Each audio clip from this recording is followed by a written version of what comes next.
Yes. Okay. Yeah. That'd be preferred if it pertains to that. Absolutely.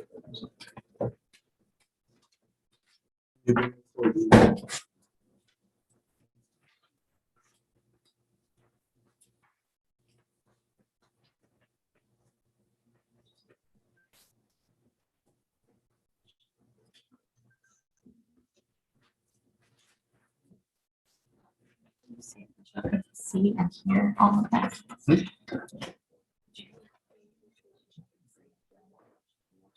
She just confirmed. That she can see and hear us? Okay.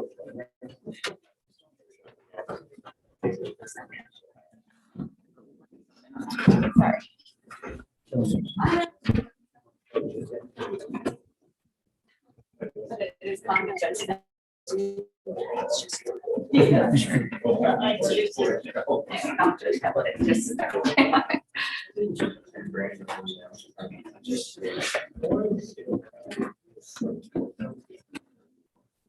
Recording in progress. That's awesome. I like the warm up music. We need it. It's because I had this on. The volume on the TV is good. It's not doing it anymore. It's a normal. It's because the volume was on our computer. So we should be good. Good. I'd like to call to order the Planning and Zoning Commission meeting for the City of Port Aransas, Tuesday, May 25th, 2021 at 5:07 p.m.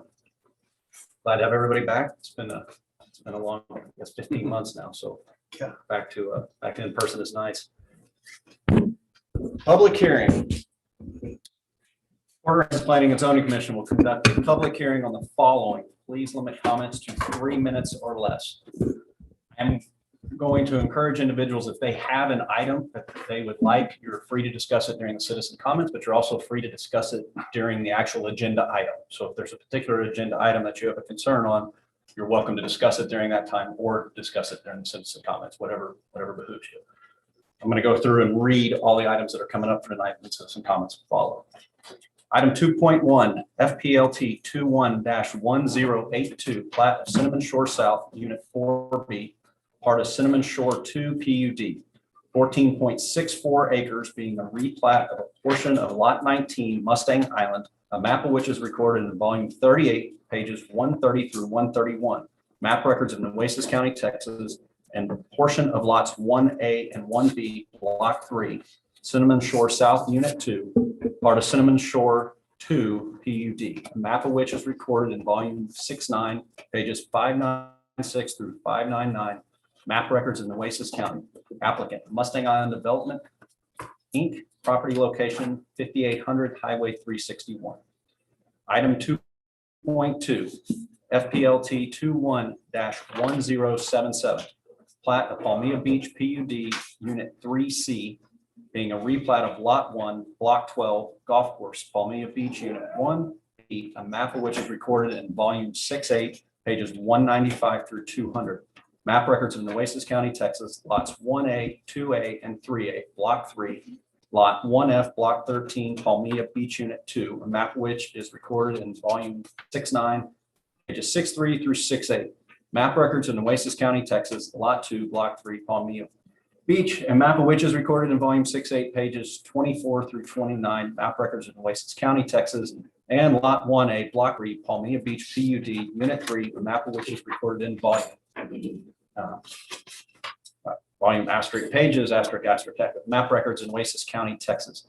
Applicant KM Beach LLC, property location 3900 Highway 361. Flexible development. Flex 21-1084. Property owner is requesting a reduced front and side setback and an increase in the allowed density. Property owner is proposing to restrict a portion of the property to prohibit short-term rentals in perpetuity. Applicant Tom and Ali Sheary, property location 503 10th Street.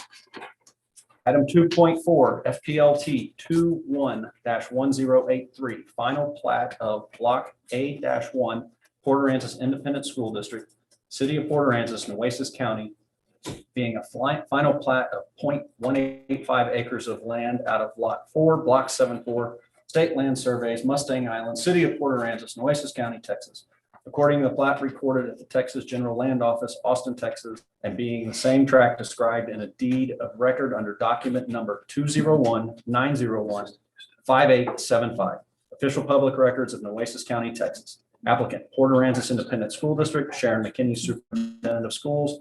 Property location 131 East Avenue A. Last year. Item 2.5, FPLT 21-1076.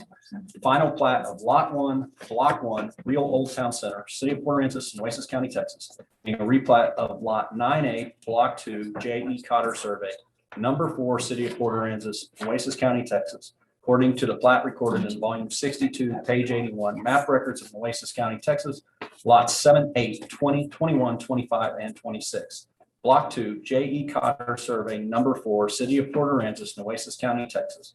According to the plat recorded in volume 1, page 7, map records of Nueces County, Texas. Applicant, Real Old Town Center LLC. Kelby McCann, manager, property location 123 West Cotter Avenue. Item 2.6, FPLT 21-1080. Final plat of lots 28A through 28F, Block 1, El Pescador, City of Port Aransas, Nueces County, Texas, being a replat of Lot 28, Block 1, El Pescador, City of Port Aransas, Nueces County, Texas. According to the plat recorded in volume 65, page 28, map records of Nueces County, Texas. Applicant, Christian Construction LLC, John Christensen, property location 601 Marlin Sewell.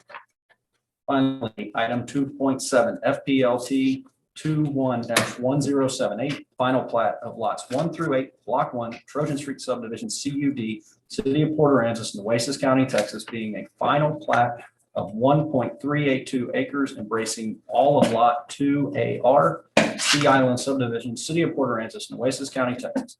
According to the plat recorded in volume 68, page 69, map records of Nueces County, Texas, and a portion of Lot 3, Block 37, and Lot 8, Block 32, state land surveys on Mustang Island, City of Port Aransas, Nueces County, Texas, according to the plat recorded at the General Land Office, Austin, Texas, and being out of a 1.472 acre tract described in a deed of record of document number 202-100-3371, official public records of Nueces County, Texas.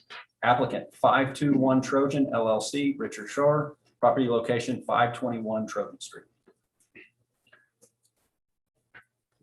It's a mouthful. Citizen comments and reports. At this time, comments will be taken from the audience on any subject matter. Please limit comments to 3 minutes in accordance with the Open Meetings Act. The Planning and Zoning Commission may not discuss or take action on any item that has not been posted on the agenda.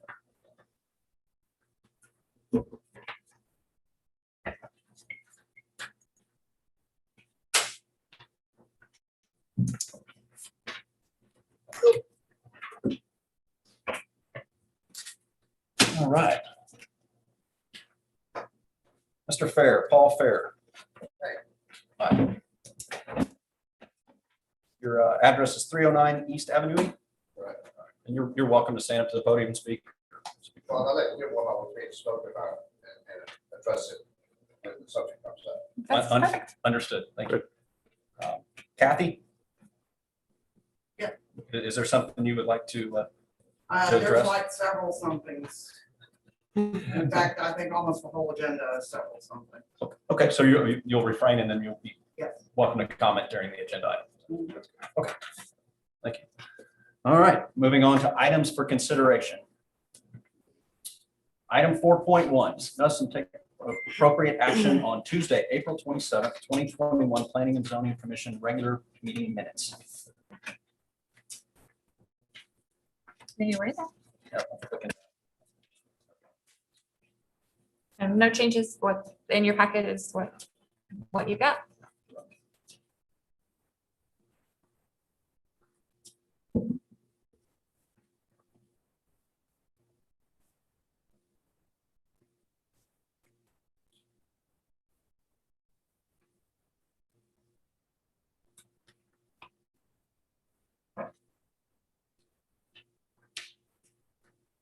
I'll motion to approve the minutes. I'll second. That was Mike. Yes. So we've got a motion from Ashley Robertson and a second from Mike Dayon. If there's no further discussion, I'll call the roll. Nick Lorette, Yes. Garrett Kipke is absent. Mike Dayon, Yes. Ashley Robertson, Yes. Kyle Burgess, Yes. Craig Scott, Yes. and Chad Schneidus. Yes. Motion carries.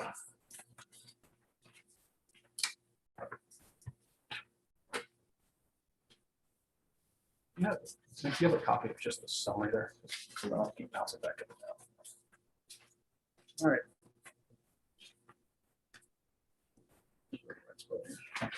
Agenda item 4.2, FPLT 21-1082, plat of Cinnamon Shore South, Unit 4B, part of Cinnamon Shore 2 PUD. He's gonna grab you another copy of the agenda, so you guys don't have to share. It's so long when I try to bounce back up. I understand. Thank you, Mr. Chairman. This is one of, again, a replat of one of our master planned unit developments south of town that we have seen more and more frequently, obviously as the demand for developable lots has increased. That's, I suspect, the primary reason.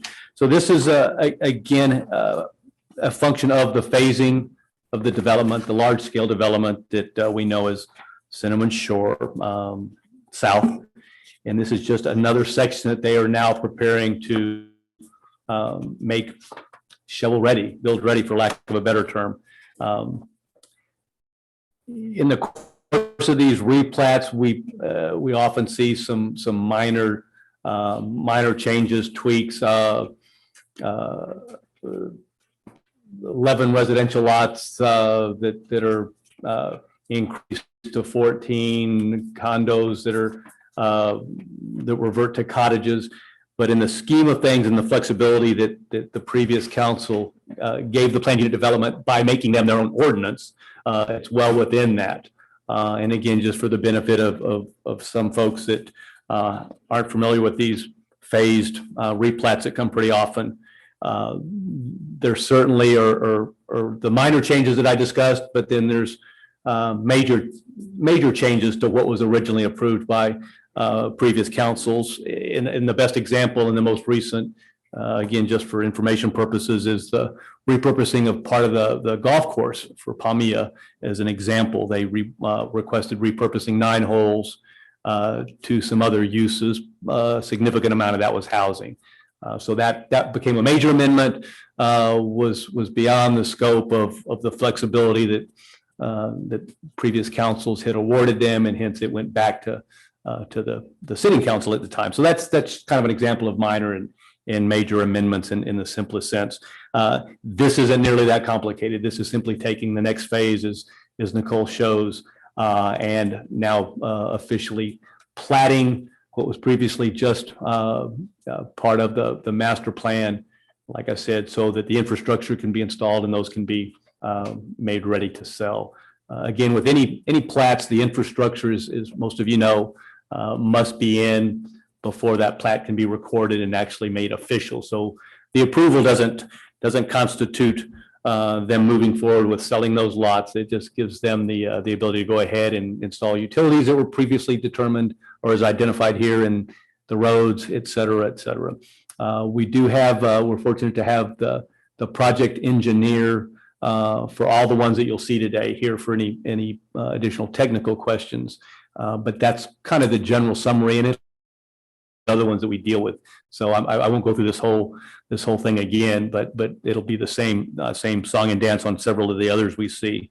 Again, just for audiences and some of the new folks' benefit, these are invariably always prepared by a registered engineer that does this for the project itself, and then reviewed by another licensed engineer in the capacity of representing the city as our city engineer. So depending on who the project engineer is, it'll bounce back and forth between essentially 2 firms.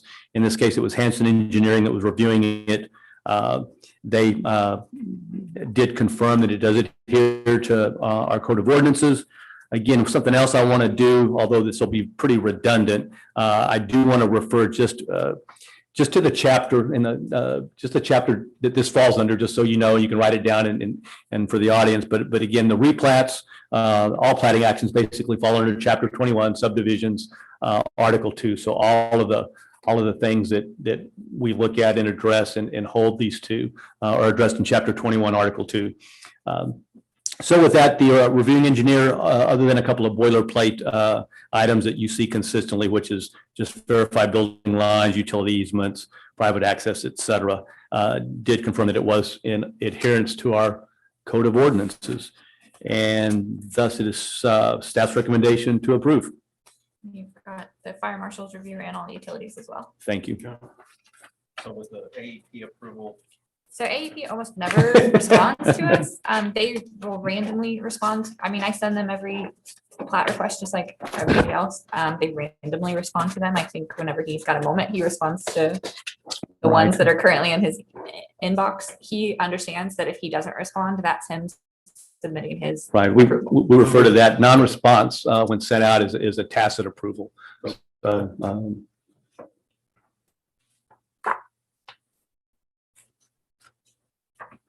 and our gas department did have a lengthy comment. I don't think it's on this one, but I'll address that. And sometimes he puts it on there, but it's basically all of these plats, all of these subdivisions need to adhere to our gas regulations, which means that all subdivisions have to make gas available. His comments that you'll see on that gas review are simply a copy and paste of the code Of the section ordinance. of the ordinance, because he okay. wants to make sure Yeah. that he's aware of it. So you'll Yeah. see kind of a lengthy response there on your gas utility review. But we hold all subdivisions to that. They have to make gas available to customers, whether the developer puts it in or not. They have to bring it to the subdivision so it's available, so that we don't incur those greater infrastructure costs later on. Gotcha. So when the motion comes around, you don't have to make it subject to any Right. of approval of the gas department's comments, because that's an ordinance. That is our They ordinance. have to meet it. Okay.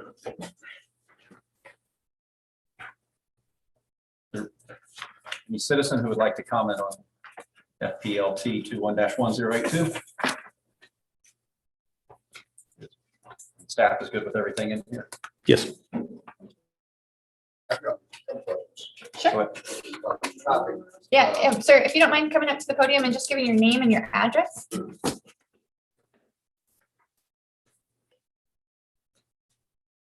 My name's Paul Fain, 309 East Avenue B. Fort A.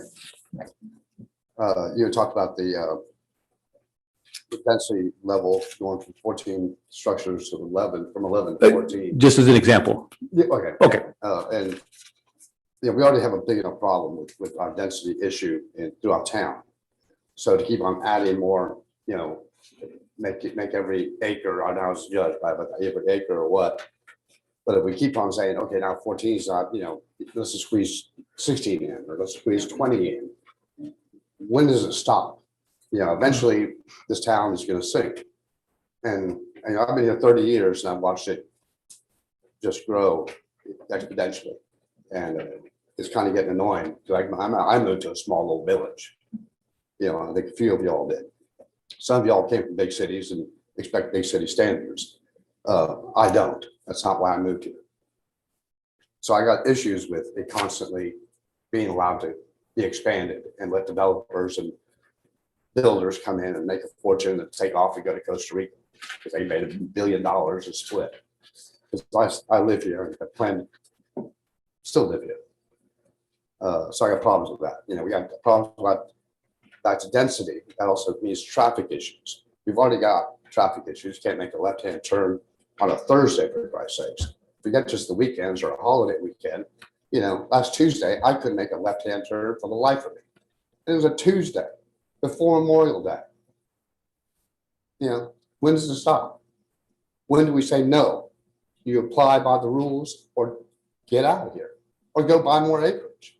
Do it where you can do it. Don't keep on asking for favors. Right. Yeah, and let me just, and I may not have given you the best example when I talk about density. The planned unit developments, I can tell you, again, early on, because of their green space, probably are the least dense of all our developments. And so when I talk about a certain area, a transect like this replat, they may change that. They may reduce density. In some instances, you'll see these replats that actually take a condo lot and they repurpose it to cottages. But again, I'll be very clear to point out that it's all within the framework of those because they are their own ordinance. So like I said, they are by previous councils given that authority and that flexibility. Major, like I mentioned with Palmy was a good example. They had to go through the whole thing because that was outside of a minor change to the development. But I understand the concerns, and all I do is tell you that based on the ordinances, it's all consistent. I understand, and we hear it quite a bit. Some of this is new to me. It's not, that's not part of my reason I came for today. Right. So I'm just listening. But we want to try to answer the questions and at least point you to what we look at as staff. But let's take Palmia, for example. I mean, they were originally an 18-hole course. Now they're, if I understand correctly, they're looking at getting rid of golf course altogether and being all condominiums. What happened to that green space? 18-hole golf course is a lot of green space. I have not heard that. Suddenly going away. I have not heard that. What was approved was repurposing 9 holes with some concessions. What the city approved. The city approved a long time ago an Right. 18-hole course, not a 9-hole course.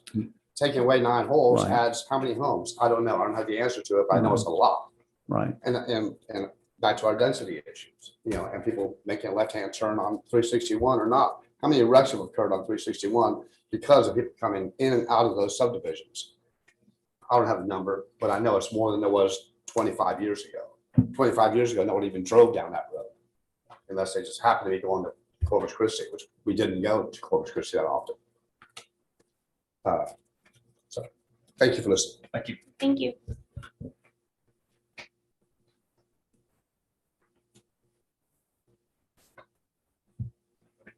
I make a motion on FPLT 21-1082.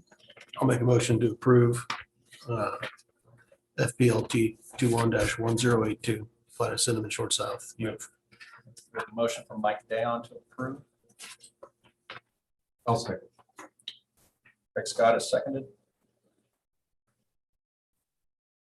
If there's no further discussion, I'll call the roll.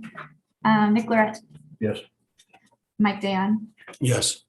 Kyle Burgess, Abstain.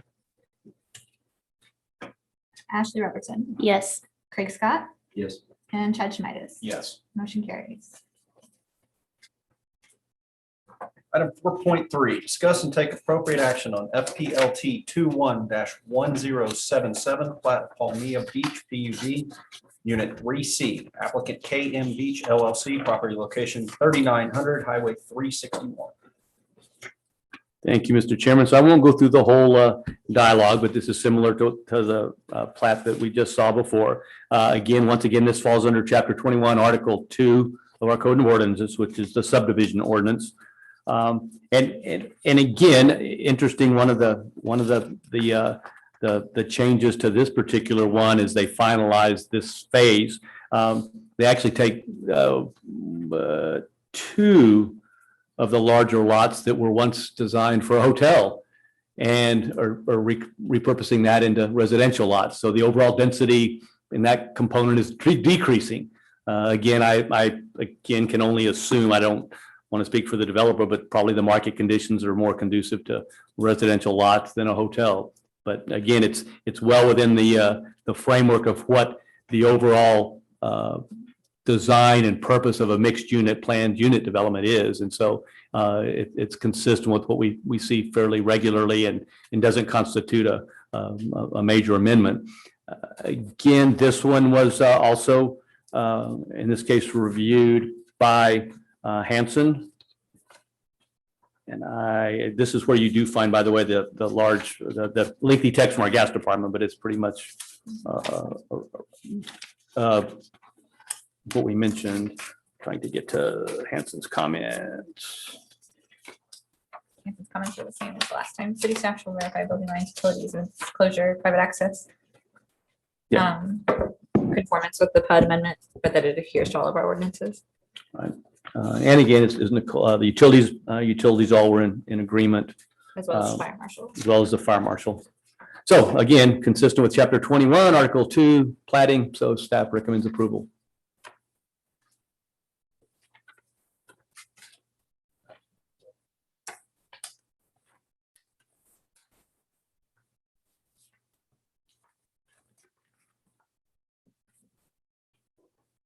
And again, we do have the, again, for anything that you desire more technical, that we do have the project engineer that's here ready to speak to any of the issues I'm not explaining very well. Trying to roll through the maps. Sure. Takes a lot of bandwidth on the computer. If I'm not mistaken, it's mostly that first page, Stephen, right? And it's the second page is just really included because of the road. Okay, so it's mostly just this first page that's on. All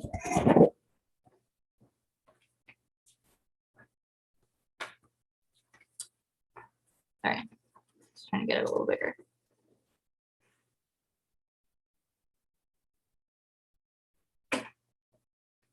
The second page of the plat is really included because it encompasses the road, part of that.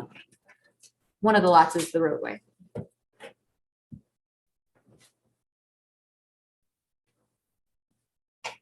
Would any citizen like to comment on FPLT 21-1077?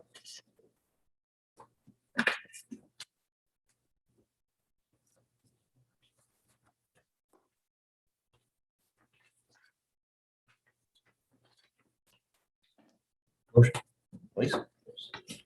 Like to make a motion on, to recommend approval for council on FPLT 21-1077. Nick Lorette has made a motion to approve. I'll second that. Kyle Burgess has seconded that motion. That was Nick and Kyle. Correct. Okay, if nobody has any further discussion. I'm going to start with Ashley Robertson, Yes. Mike Dayon, Yes. Craig Scott, Yes. Kyle Burgess. Yes. Nick Lorette. Yes. And Chad Schmidt.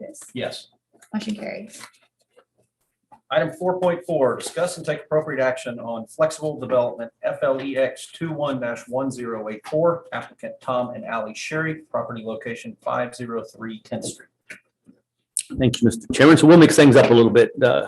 Move to chapter, where are we? Chapter 25, Article 11, flexible development. So this is a relatively new ordinance. A few years, I tweaked the existing one a few years ago, kind of to give us, give you and council a little bit more flexibility in really what amounts to a quid pro quo. So for public benefit, as you determine, certain concessions could be made with respect to setbacks, density, and some other things. So Mr. Sherry, am I pronouncing that correct? Hang tight just a second. Shari is here, and we're going to invite him in a moment to talk about his request. But essentially, it does constitute, in a technical sense, a variance request in return for a part of the project being determined to be only long-term rental in perpetuity.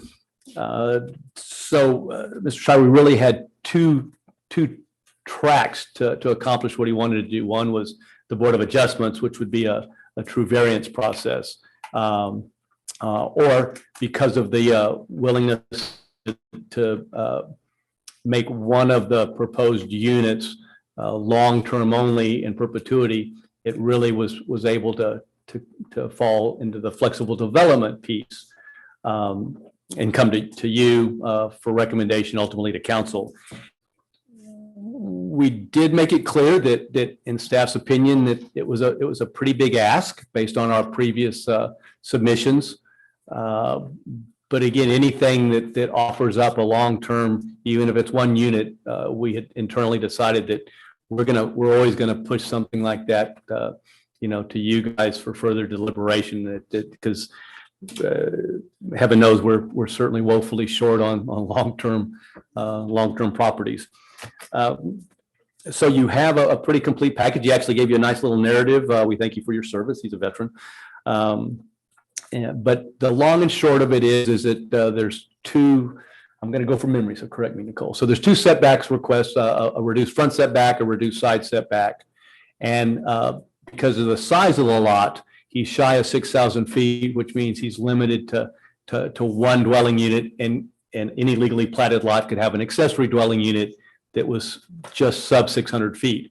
Again, he's shy of 6,000. By about 60 square feet. Right. And so he's proposing, again, besides the reduced front, side setbacks, the allowance to build an 800 square foot, I don't want to say accessory anymore because it's greater than a full-size dwelling. So to build 2 dwelling units on a lot that would ordinarily not allow that.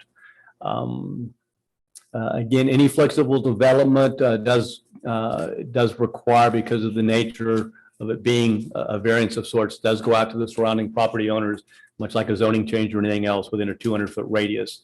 And I think you have that in file, and one came in late So you today. have 3 that were included with your packet. Some of the additional information. One more. Right, and I think in your package you have the list of who they went out to. It's not unusual that we don't get them all back. So you have everything that we got back. Yeah, it went out So to about- Rick, the trigger to allow this to be proposed as a flexible development is that a portion of it would be deemed for non-short-term rentable use. Is that correct? Yes, sir.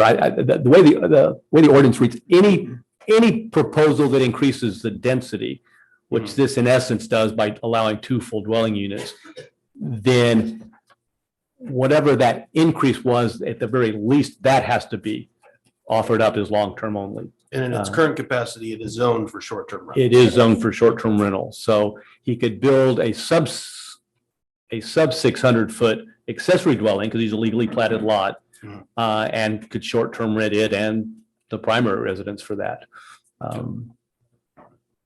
So that's the give. Now, it doesn't alter the nature of the primary residence on this proposal. He's simply giving up the access for the other dwelling unit for that. So, Mr. Chairman, with your permission, I'll let him come up and probably explain any other piece. What is the city, I know we have a set of rules within the city where it says, if I want to change this setback group, and I want a variance in that. I know there's a standard set of rules that we look at that says, I mean, the way I understand it is, if you're a handicapped person, that doesn't apply. What are the burdens that you have to meet under the city's guidelines? Well, the flexible development is a little bit more flexible, no pun intended. The true variance approach to the Board of Adjustments is very precise, and it really, in the simplest sense, the Board of Adjustments, although they're an independent decision-making body, can vote however they choose, but they are counseled and told that to follow the letter of the law, that no variance should be granted unless there's absolutely no ability to use or enjoy your property. And even then, only the least amount to allow you use of the property.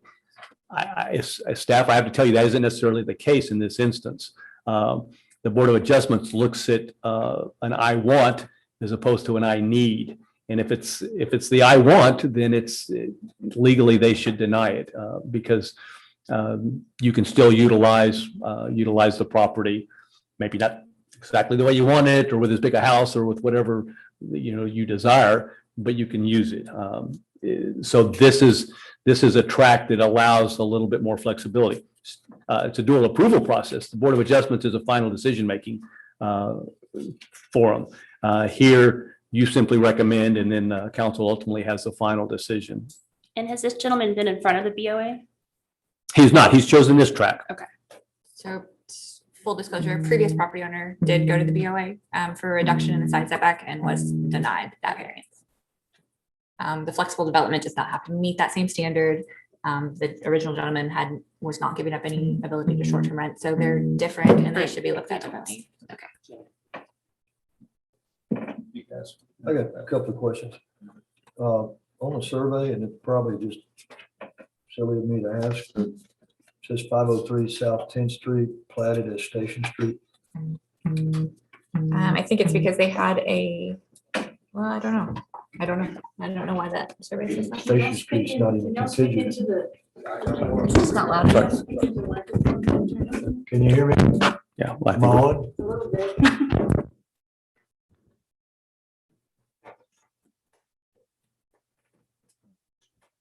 I think we just need to get closer. Hear me okay? Maybe so. Is that better? Maybe so. That's probably it. I got a little volume I can.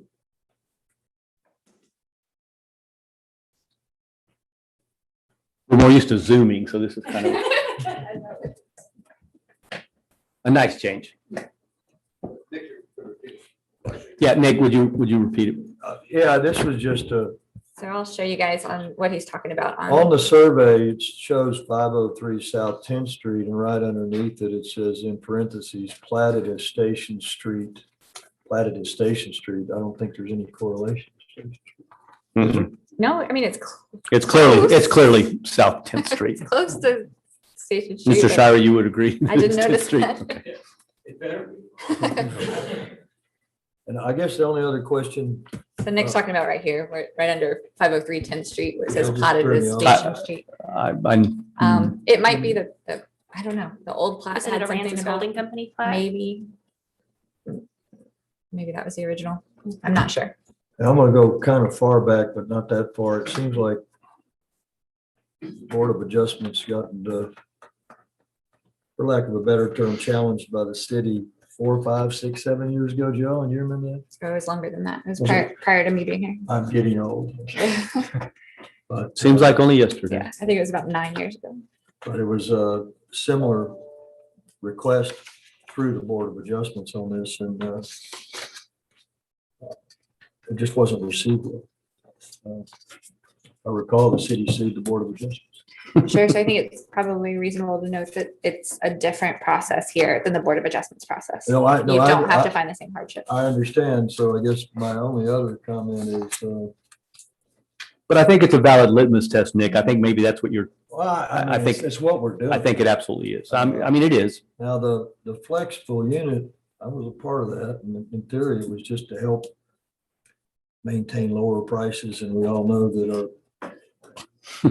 our almost first and only of the number one flexible unit development, there's 1,300 square foot houses selling over there for over $600,000. So the intent, guys, was always to give a developer the ability to give them some flexibility and setbacks, but primary intent was to have that developer or that applicant provide long-term housing. Maybe one, maybe two, maybe three, maybe it was I've got 15 lots, I think. There was an RV park recently that was done where they dedicated 5 out of the 20 or something like that. I'm gonna have to say that I just know the council, and I don't think the setback should be changed, and there's plenty of room to do a 600 square foot ADU and a 1,800 foot house on the existing property the way it's platted. That's my kind of gig, being a land planner. Can we get Mr. Shirey up since he's here, just to kind of, Sure. Mr. Shire, I owe you an apology because I mispronounced your last name 2 or 3 times. It's never happened in my last name. I can assure you. His last name is Shemitis. They usually call it Sherry. So Yeah, I thank you for, honestly, Rick and Nicole have been very clear to me from the get-go that this is a stretch. They have told me numerous times, that this is a very large lot for the area, and that, I can build a suitable house with, I'm working with the local builder that lives here in Port A, and we're looking at a couple of plans. It's the want need thing. I do have my heart set on a 1-story just for integrity on this thing being able to weather a storm and not being a giant, what would essentially be a 3-story construction on stilts. So it'd be 2-story on top of the stilts. And it's right next to a little 1-story. And I guess part of the I try to look at things a little bit from a logical standpoint, and I know you guys have your rules, and if it gets shot down, it gets shot down. I'm not gonna cry too much. But the lot, when you look at this lot, 10th Street, there's 17 feet from the street to my lot. And then there's a 20-foot setback here. On the side, on East Avenue, there is 19 feet from the curb to my lot. So there's a giant amount of city property between my property on this corner. And with the 15-foot setback and the 19 feet, basically the edge of the house, if I am able to build a 28-foot wide house instead of the 34 that I'm asking for, the 28 feet is exactly in the middle of the lot between there and the street. I mean, it's a huge amount of space. And I'm looking at it and I'm thinking, gosh, I think everybody would prefer, I mean, most of the neighbors, and I don't know if there's any neighbors here that are talking, they're here to listen to this, but it just seems like it would be so much more attractive to have a nice domed 1-story on stilts with parking all under it, and then this dedicated, long-term rental behind it. It would be appealing, and it would be functional, and it would be more durable. That's just where I'm at with it. And I mean, my wife and I, we live in Austin. I grew up in rural Idaho, so I've got a little, country boy and a little city in me. So I get what you're saying about, not liking all these big city people coming in here and ruffling everything up. But Of course, for the record, staff never said that. Yeah. But in the end, I have to use the main house short-term for a period of time. We do plan on transitioning this thing into our use, okay, where we're not renting it out, but it's going to be, 8 or 10 years before I'm in a spot to be able to do something like that. And so for now, the back property, I mean, I can build a 600 feet place back there. It just seems like 800 feet would be so much more functional. I could put 2 bedrooms in there instead of 1. It would actually give like a small family a place, a single parent and a kid or 2. A 1-bedroom really limits it to, 1 person or a couple. So I just, like I said, I just thought that something like that would be along the lines of making sense. Mr. Shire, stop you, give you an Go ahead. apology first.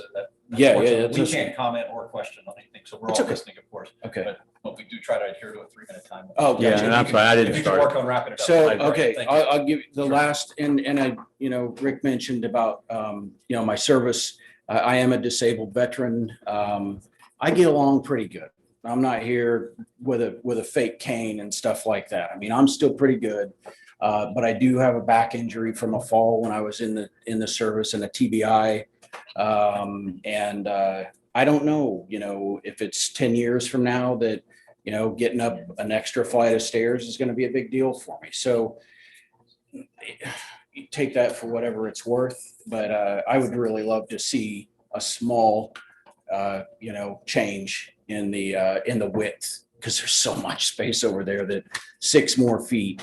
I mean, I'm not even anywhere near the power line. So anyway, that's it. Thank you. So thank you. Would any other citizens like to comment on item? I believe we're on 4.4. Yes, sir, Mr. Finn. I guess you already know me from last time. Yes, sir. Paul Fain from 309 East Avenue E. I'll be your direct neighbor across the street. And I want to thank you for your service. Some of the same things are proposed, I'm bringing up here, as I said before, density issues. We're about squeezing in more stuff into a small lot. You're calling it a large lot, is barely over 5,000 feet, which is a minimum. My lot's almost 9,000 feet. That's a larger lot. We have a 1,600 square foot house on our lot. And we're proposing doing something in the back, but we have the space to do it with no special request for setbacks. When Avenue E inevitably gets widened, those setbacks are going to change how the house is in relationship to this, to the road and to the sidewalks that inevitably will go in eventually. So I'm concerned on how that will work, as far as, having a house towering over you while you're walking down the sidewalk 10 years from now. He's talking about having a house in Perpetuity. forever. That'll work. Tough one. But I thought that I wasn't sure what dwelling that referred to, and obviously refers to the smaller dwelling. And I know that 10 years from now or 15 years from now, that's great that they're planning to move down, and we look forward to having it being part of the community. But that's kind of the duration of my time. I'll be pushing 70 something, I'll be on my way out while he's on his way in. And so it means the whole time I've been here, it's been short-term rental with, who knows how many cars and their boats and everything else parking on the street, because you have below parking, but it's set up for 1 or 2 cars. And we all know how rentals work around here. They squeeze 4 families in there and everyone brings their own car and 2 guys brings their boats, and all that stuff is going to be on the street, clogging up those roads, my road. Not to be cruel, if you want to make something bigger, buy a bigger lot. He could easily get rid of that extra unit and comply with all the rules and not to ask for any additional favors, and have his house when he's ready to retire and rent it out in the meantime. But he'll have places to put those boats, places to put the additional cars, as opposed to that additional dwelling. Because where that dwelling is, if someone does decide to bring a boat, park it right where that is and have a place for it to be, and don't ask for any special compensation. I appreciate the flexibility of a rule or whatever you were trying to do here, and that's a good thing to do, because we need more short term. I agree. But Long-term. downtown, Old Town is a difficult place to do that in. We've been squeezed out for decades already. We've always had limited space there, and that was due to poor planning 50 years ago, 60 years ago. But the people that ran the P&Z and the city council back then, they were dead set on us being a small little fishing village, and none of this stuff was even a thought of. Not even a gleam in their eye. That was it, Paul. I'm sorry that. We try to keep it to Yeah, 3 minutes. if you can just wrap up. Is my 3 minutes up? Well, yeah, Okay, well, thank you for listening. thank you.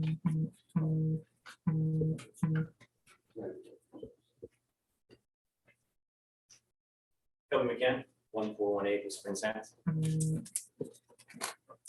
So I just want to speak to everybody real quick about this. Will be coming to me later. But as far as this goes, there was a mistake made when the Lafayette development on 12th Street happened. And they were denied what they wanted, and they created a condo regime. And that allowed them to do more than they even were allowed to by the city standards.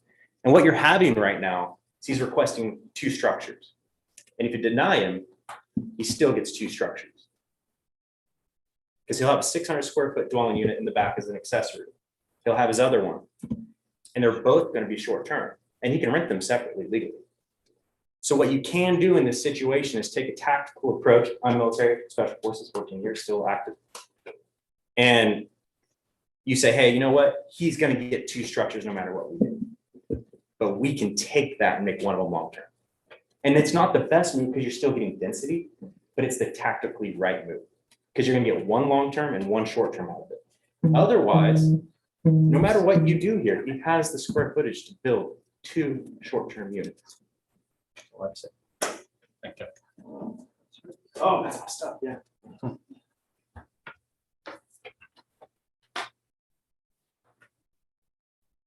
Yes, next up. Ma'am. Hi, I'm Kathy Fulton. I'm at, where am I right now? 519 East Avenue B.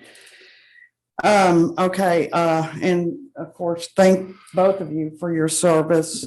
I have nothing personal against anybody here, but here's, I'm just gonna flat out say it. We are in Old Town. We have our setbacks.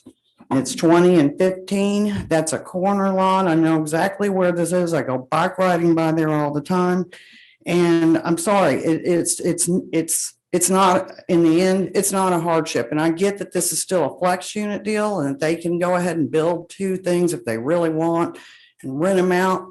But we have got to stop doing these. And this is a variance. This is actually a variance. That's what this plat is. It's a plat with a major variance, and they're going to cut out the 20 foot down to whatever it is. I forgot 10 and 11. I couldn't quite figure out that. And then on the side, and it is not, I'm sorry, it is.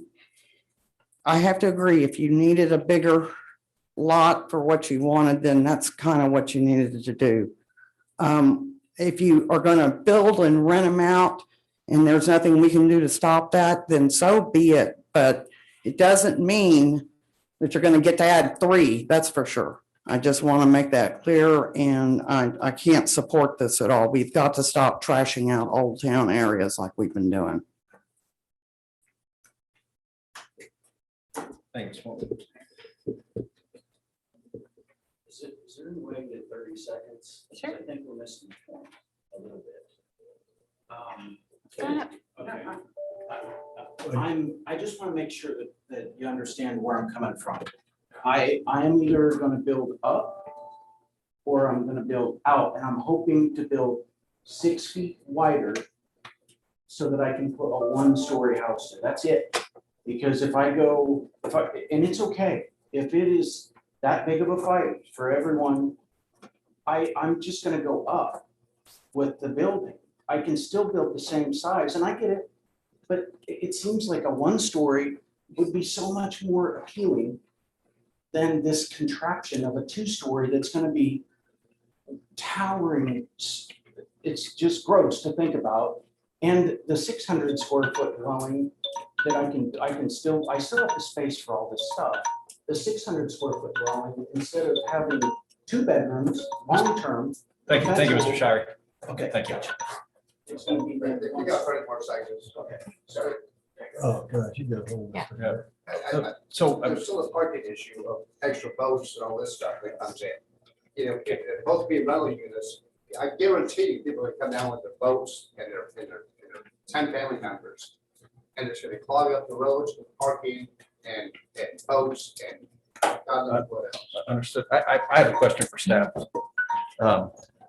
Is it possible to accept part of this flex and not other parts? Because I can tell you where I stand is I don't see the hardship to where we even need to move setbacks. You guys have the ability to work out anything you want with I them. do like the idea of a long-term rental, because what Mr. McCann said is correct. I think that theoretically that is correct, but if we could grant the square footage for the ADU, the 200 square feet, without changing the setback. Sure. And I think that's I don't know- probably a I don't- discussion I don't you, know if that would be something to where give the 200 feet, give up the short-term rental on the ADU And setbacks. and no setback changes.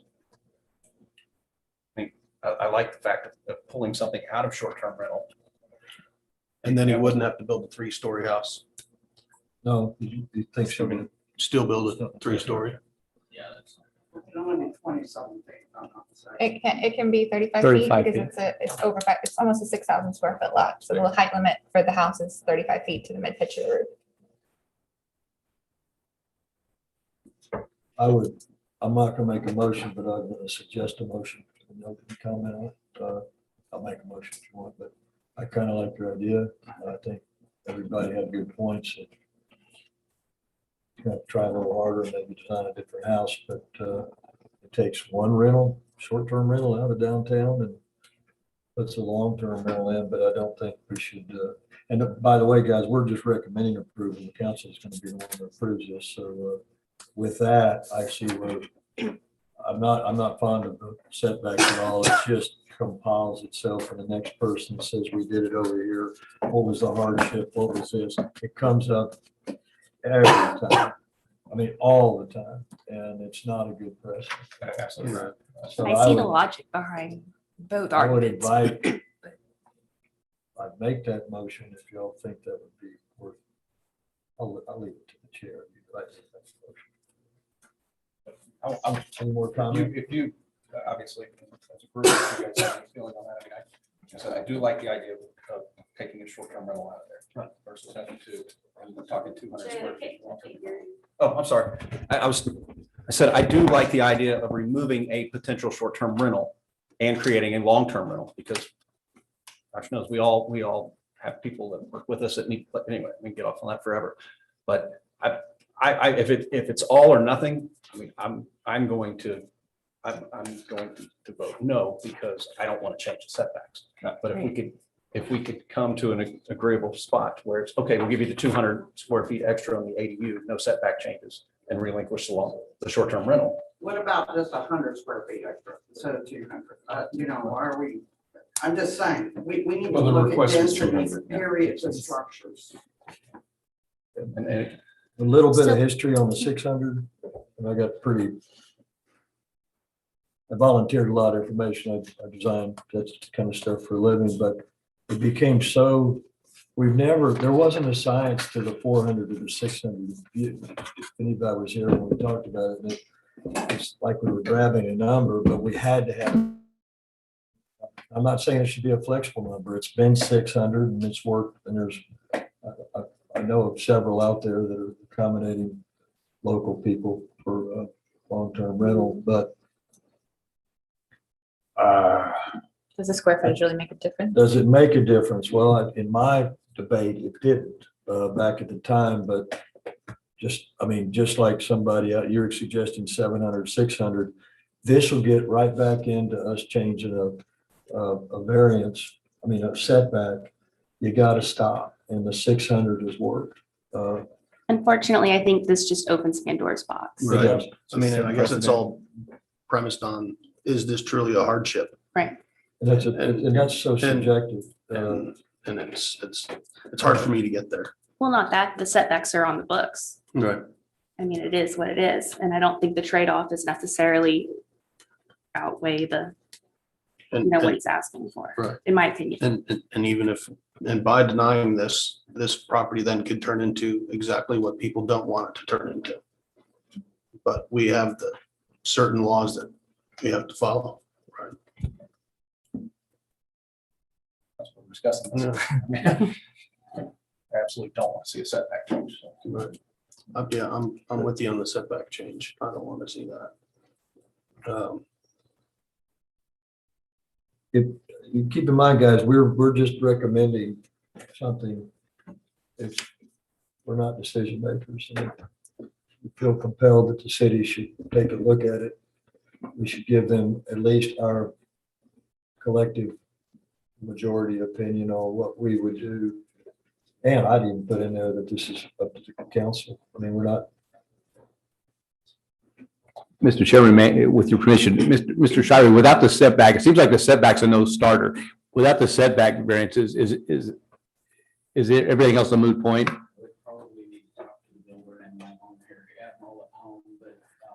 I mean, I just don't want them to struggle. I mean, honestly, I didn't think it would be this difficult. Everybody in the room has got a line in the sand about the setback thing, and I've been in real estate for 20 years, and I'm just more surprised. So it's okay. I mean, I'll just move up, so don't worry about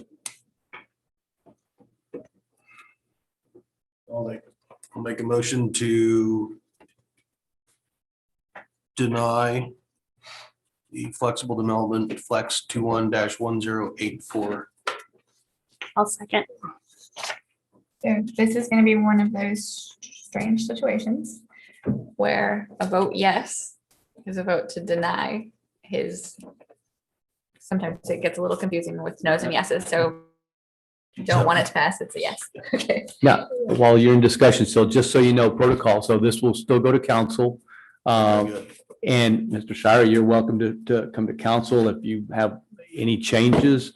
Again, it's not a dual approval as in plat. So again, I understand there was a couple of positives. So again, this goes to council regardless. It'll go with the motion to deny. Okay, I'm gonna start with Kyle Burgess, Yes. Craig Scott, Yes. Ashley Robertson, Yes. Mike Dayon, Yes. Nick Lorette, Yes. Chad Schmidas. Yes. Motion to deny carries. Item 4.5, discuss and take appropriate action on FPLT 21-1083, final plat of block A1, Port Aransas Independent School District, applicant Port Aransas Independent School District, Sharon McKinney, Superintendent of Schools, property location 131 East Avenue A. Thanks, Mr. Chairman. So again, Nicole's going to find this here eventually, but it's the property right by the Presbyterian Church behind the Art Center. I think that you guys will know what it is, a vacant lot. Where once there was a house, there is no longer. The school has acquired the property. It was previously unplatted, so what you have before you for the replat does involve the dedication of a significant amount of right-of-way that had previously not been conveyed and dedicated. And so that's It's a really old photo. Yeah. And I apologize, I'm not sure why it's not updated with the most current photo, but this up in the front is the art I think center. because you're in 3D. I don't know how to get out of 3D. Okay, control alternate B. Find 3D and get out of there. Anyway, so it's that's what it is. There we go. Sorry, this is not my normal computer. It's that So this- little square right It's there. this property right back here that we were talking about. Right. So like I said, they have acquired the property. We've had some discussions. I think the plan is to try to make some teacher housing. So again, so this free plat just does, before they can do anything, it has to be platted. And so in platting it, they have to dedicate the road, and that's what you have before you. Okay, and so you've got everything that you've got in your packet. This is the review from urban engineering. The reviewing engineer is here as well. These are the red lines that, the items that he needed to be changed. They were all pretty minor. He needed a dash in the center here, some legal descriptions for the lots that are outside of the purview of the actual plat. So those, hang on. Those changes have been made here. He has not yet been able to get me a letter of approval, but indicated that once those red line changes were made, that the plat would be approved. So the engineer has approved everything verbally, but it's not given you. I'm not positive, and if Stephen, if you Steve, want to come up yeah, and Stephen, speak, if you'll, yeah. I'm not positive that he's actually looked at the revisions, but he said if the plat that we have meets He the has. revision. I'm Steven Spartrick with Okay. Urban Engineering, reviewing engineer on this one. I just haven't had a chance to look at it. On a busy day, and it came in today, so I think typically these things go through and are approved contingent on my letter of no exceptions for the revised plat. So according to staff, all of the revisions that he requested were made on the plat that you see up behind you here today. Those lot lines were drawn in, the legal descriptions of the Spanish Village lots and this lot for the art center were written in. So staff thinks that Right. they have met everything that they need So, to. so we would recommend approval, but in this case, subject to what we are very confident will be a concurrence letter from our review. The rest of you guys may all know what's going on here. This was when they were doing a big bond issue this last year. They had planned on doing this property to build some housing for teachers that were potentially coming in town to give them a low-cost place to stay while they're getting their foothold in Port Aransas. As we all know, it's not exactly cheap to live around here anymore. So it's a good plan. I mean, Yeah, it's rare that they have an opportunity, having been a longtime school board member, that they have an opportunity to acquire property, and this just was happened. And they're so. actually not changing anything about it. This is just one of those old pieces of property that was never platted. So this is the first plat that you'll see of this property ever. So it's not a replat changing anything. It's just making the lot It's legal. creating an official plat. on the Correct. property that was never- Which must be the case before they could request any kind of building permit. And the only reason you guys are seeing it because it is a minor plat is because of that road dedication. Gotcha. You have anything else you need to add? No, that's it. Thanks, Is there any Judy. citizen who'd like to comment on FPLT 21-1083? Again, to chapter 21, article 2, plating. So you the reference. Permission, like to make a motion. There's gonna be an exception. Subject to, right? Subject to an exception.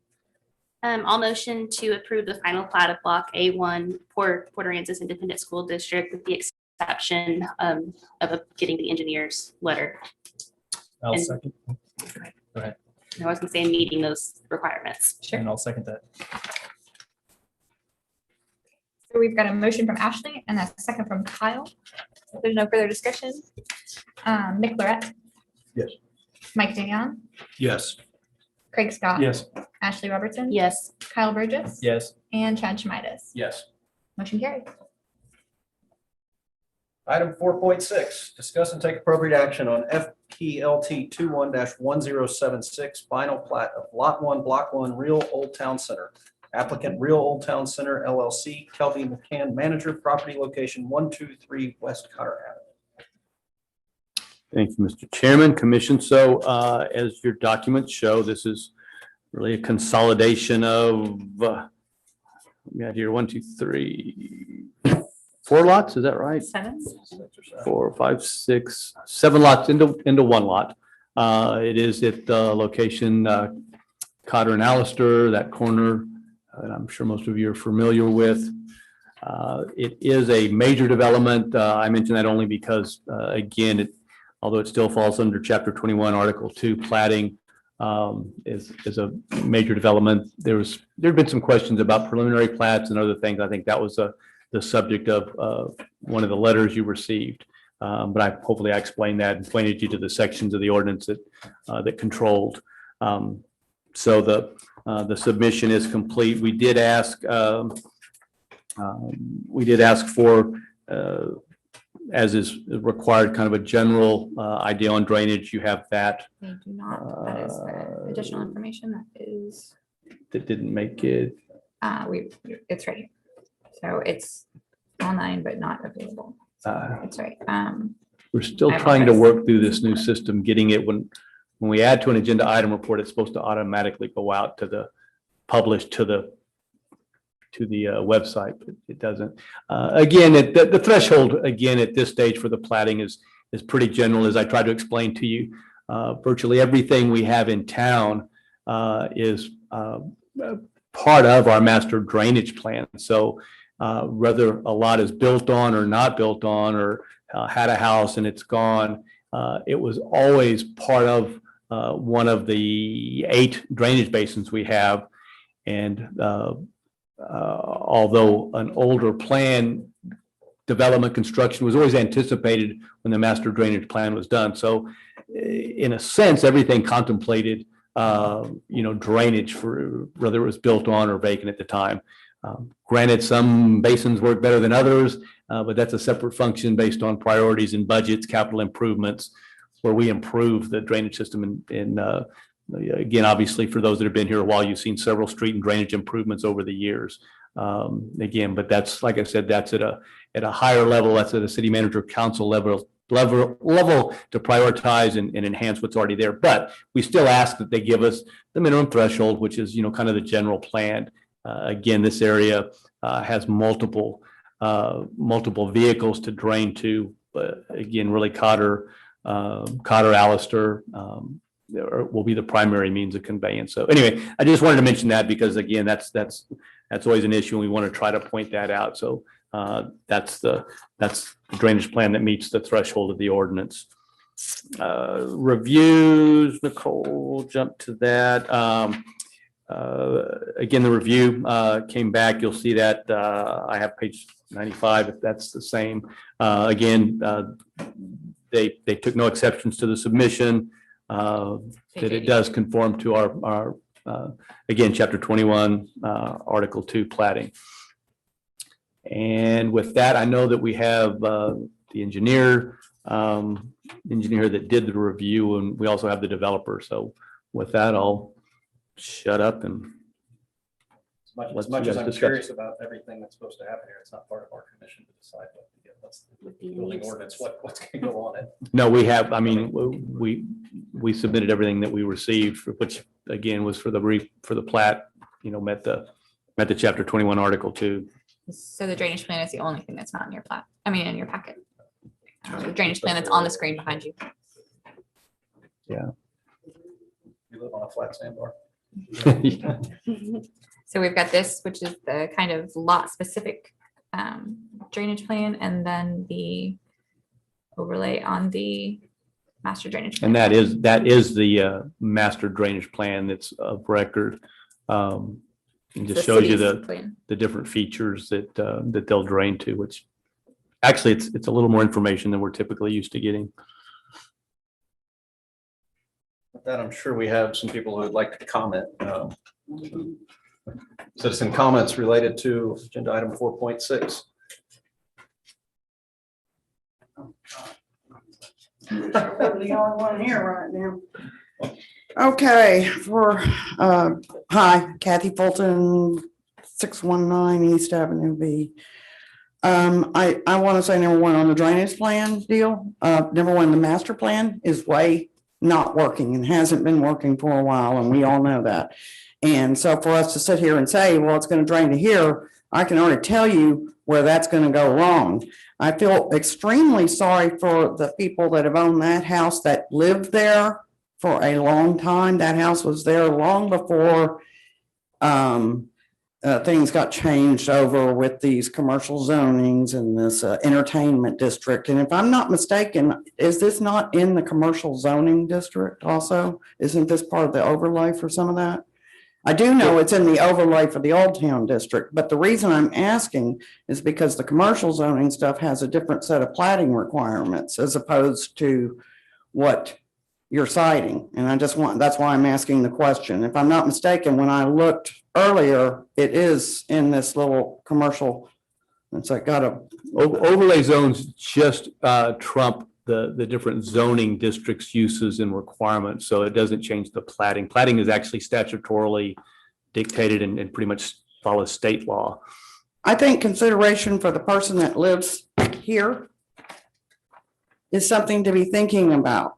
I think it's really something to think about because they've lived there for quite a while and their cat Cabo comes over all the time over to Rome in the store. The main problem here that traffic is another huge issue. Traffic, we are overwhelmed with traffic, especially at that intersection. Everybody knows this during the summer, during the weekends, during busy times, which we've had a lot of them just recently and we're fixing to hit it. And we know that the traffic is an issue. It's a huge issue. Ingress and egress in and out of this. I don't even see where that's put on here. Will probably be back here. I'm sure that guy's going to love that too. Anyway, I just think that we need to be giving more consideration and thinking harder about how we want this town to go forward in our old town area that we're trying to do something to protect and not have it just get run over like everything else seems to be. Thank you.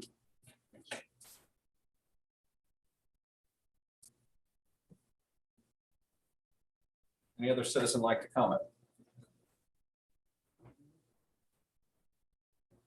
Rick, I've got a question. As far as, no, on a final, the drainage plan was a courtesy, right? I mean, under a final plat, is there a?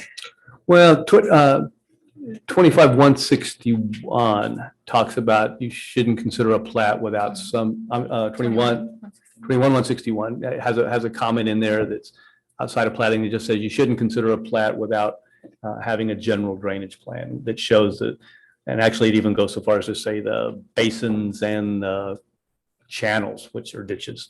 The streets. And actually, I can't, it's been a while since somebody actually pulled the tile from the drainage plan.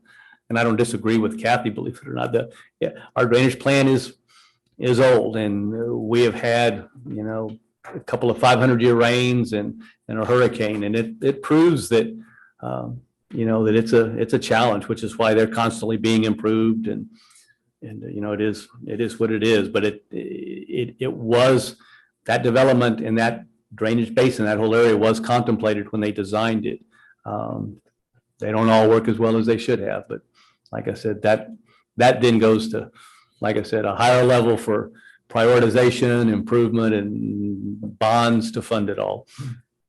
Of course, that's nothing to do with us. Right. Just like the traffic as well, right? That we don't take that into consideration. Traffic is not a function of plating. That's no. not in our lane. Really, what's going to be built on there is not a function of Right. planning, so that's a different place. and a different time. I'll make a motion to approve. Where am I? 4.6. 4 point FPLT 21-1076. Right now, just made a motion to approve FPLT 21-1076. Second. Nick Loretta, second of the motion. Okay, if there's no further discussion, Craig Scott, Abstain. Ashley Robertson, Yes. Kyle Burgess, Yes. Nick Lorette, Yes. Mike Dayon, Yes. and Chad Schmides. Yes. Motion carries. Item 4.7, discuss and take possible action on FTLT 21-1080, final plat of lots 28A through 28F, Block 1, El Pescador. Applicant Christensen Construction LLC, John Christensen, property location 601 Marlow, Missouri. Thank you. I do, every other one is take appropriate, this one's take possible action. It's just because I. She cut and pasted the wrong Okay. section. Either one is appropriate Understood. and Okay. possible. Again, another chapter 21, article 2 plating issue for those keeping score with our code of ordinance applicability. This is a lot that Nicole is fixing to show you off of 11th Street that is adjacent to the subdivision by the same name that they reference here, El Pescador. But it's a larger lot and again, simply dividing that lot into, excuse me, more traditional residential lots rather than the large one. And I believe that number is six, right? 6. There was a 11th hour minor change to a couple of the lot lines. So this is the lot here that we're talking about, this was lot 28. And this is being broken into the lots that you see on the plat in front of you. I will show you the most updated version and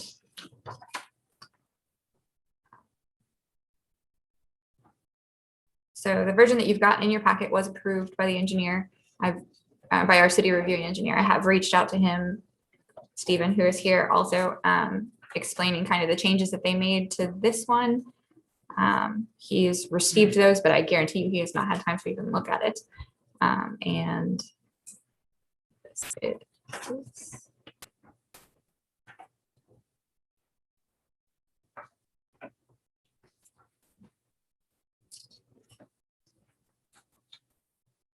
Was there something missing? No, so We- go ahead. Well, so the issue came back. We absolutely need and would hold them to the 20 and 15 on a corner lot. So you got a 20-foot and a 15.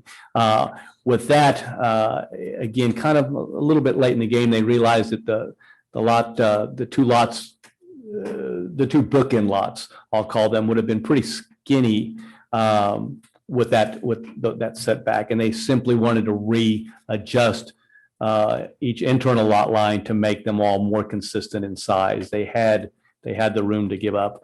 They had the ability to do that, and so they decided. There was a miscommunication. I think they didn't realize that the one was going to be so so thin. So with the El Pescador subdivision, originally, they have a variance that was written into their subdivision where that's they true. only have a 10-foot side setback on all of those side streets. We indicated that. We no weren't variance- going to carry it over. they didn't automatically get that variance from that subdivision on this plat. So we suggested that they move from a 10-foot side setback there on Marlin Azul to a 15-foot side setback. And in addition, this lot 28A has a 10-foot utility easement where normally they would only have a 5-foot setback. So they stole some square footage from the interior lots and just added them to those exterior lots to accommodate for that 10-foot utility easement and that 15-foot And, side setback. So essentially, they haven't asked for a variance, Correct. don't need a variance, and have fallen We- within the we- confines of the ordinance. We highly, as you can tell, we highly discourage that ask. Right, right. But it makes them all about 27 feet So consistent. we're smart enough to 37. figure it. 37, I'm right? sorry, 37 feet. And so the, Buildable area, 27 they feet. just took, there's still 6 lots, made a few of the little one, the middle ones skinnier, Correct. gave it to the outside. The- So they have the buildable area. Buildable area, it was all about buildable area. So, yeah, so about 27-foot buildable area on each one. Why am I not seeing setbacks between the lots? You don't ever have to write setbacks into a plat. Those are city They're standard. implied, And they're always implied. So that'll be addressed at permitting time. correct, as always. It doesn't show, it doesn't mean that it still doesn't apply. Meets the minimum lot size as well. Minimum lot size is Correct. 3,000. Yes, sir. Sorry. Again, somebody had talked about height, I think. So again, I always say this to remind myself that any subdivision of lots to a lot size less than 5,000 feet automatically trigger a 27-foot height. So by subdividing skinnier, you give up height. So They're just, capping themselves. They are. Sorry, I'm starting to get hungry, so my brain's not full. It's okay. What's the, what were you saying? There's was the- candy in the drawers. What were you saying the change was that came in this afternoon? That That- was the change. the So- lot- the so lot one you adjustments. have in your packet shows, I think, 38.71 foot interior lot frontages. Correct. The one that you see on the screen behind you is 37.11. And this handout as well. Oh, I apologize. I did give you a copy of it. oh, yeah. No, here we go. I can read that one. Yeah. Yeah, so the interior the interior lots were reduced frontage by 1.5 feet. That was added to the exterior lots. Reviewing engineer has not looked at it yet, but has indicated that if that's the only change, he will probably get me a letter of no exception tomorrow. And Yeah. Approval would be, I could subject to. Same thing. Sure, and if you want him to say that, he's. That, okay, maybe a warm fuzzy. Yeah, utilities, again, CenturyLink and our own gas division and water applied affirmatively, agreeing. Steve Sparchik with Urban Engineering, reviewing engineer on this one. I think originally I sent a letter of no exceptions. Correct. And then they revised it, so it's very likely that a letter of no exceptions will be appropriate again, but I'll go through the full review process. Yeah, and we And would like that. address it appropriately. I didn't mention that. Thank you. Again, drainage plan, again, another pretty obvious to 11th Street, which is one of our newer street improvement bond improvements. So again, as you would imagine, all the water is going to convey to 11th.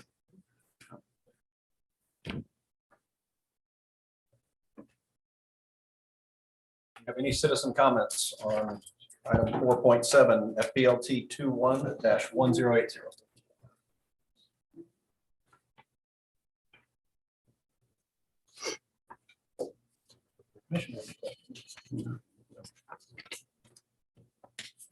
Sure, I'll make a motion to recommend approval.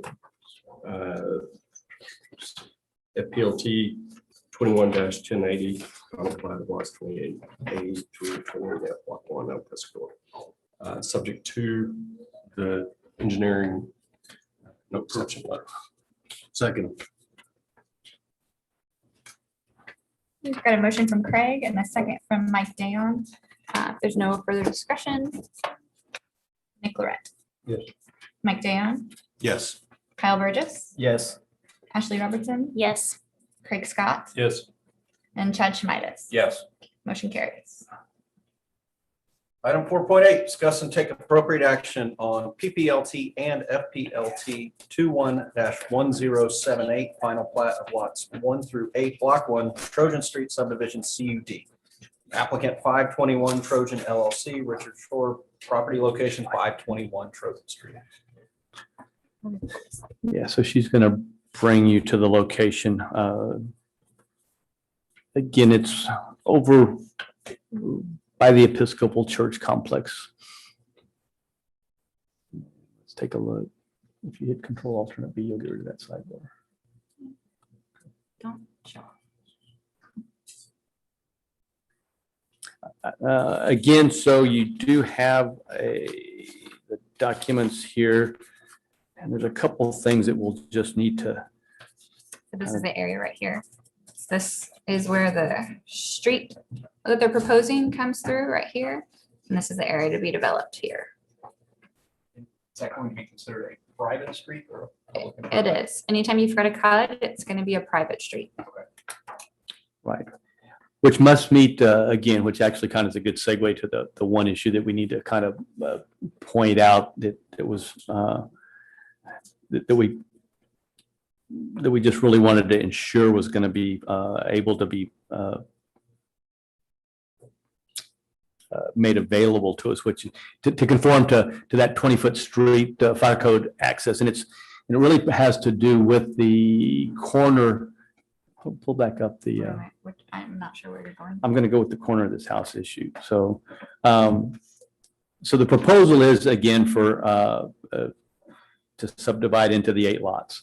Again, we're back to chapter 21. Again, our platting. The one issue we had is that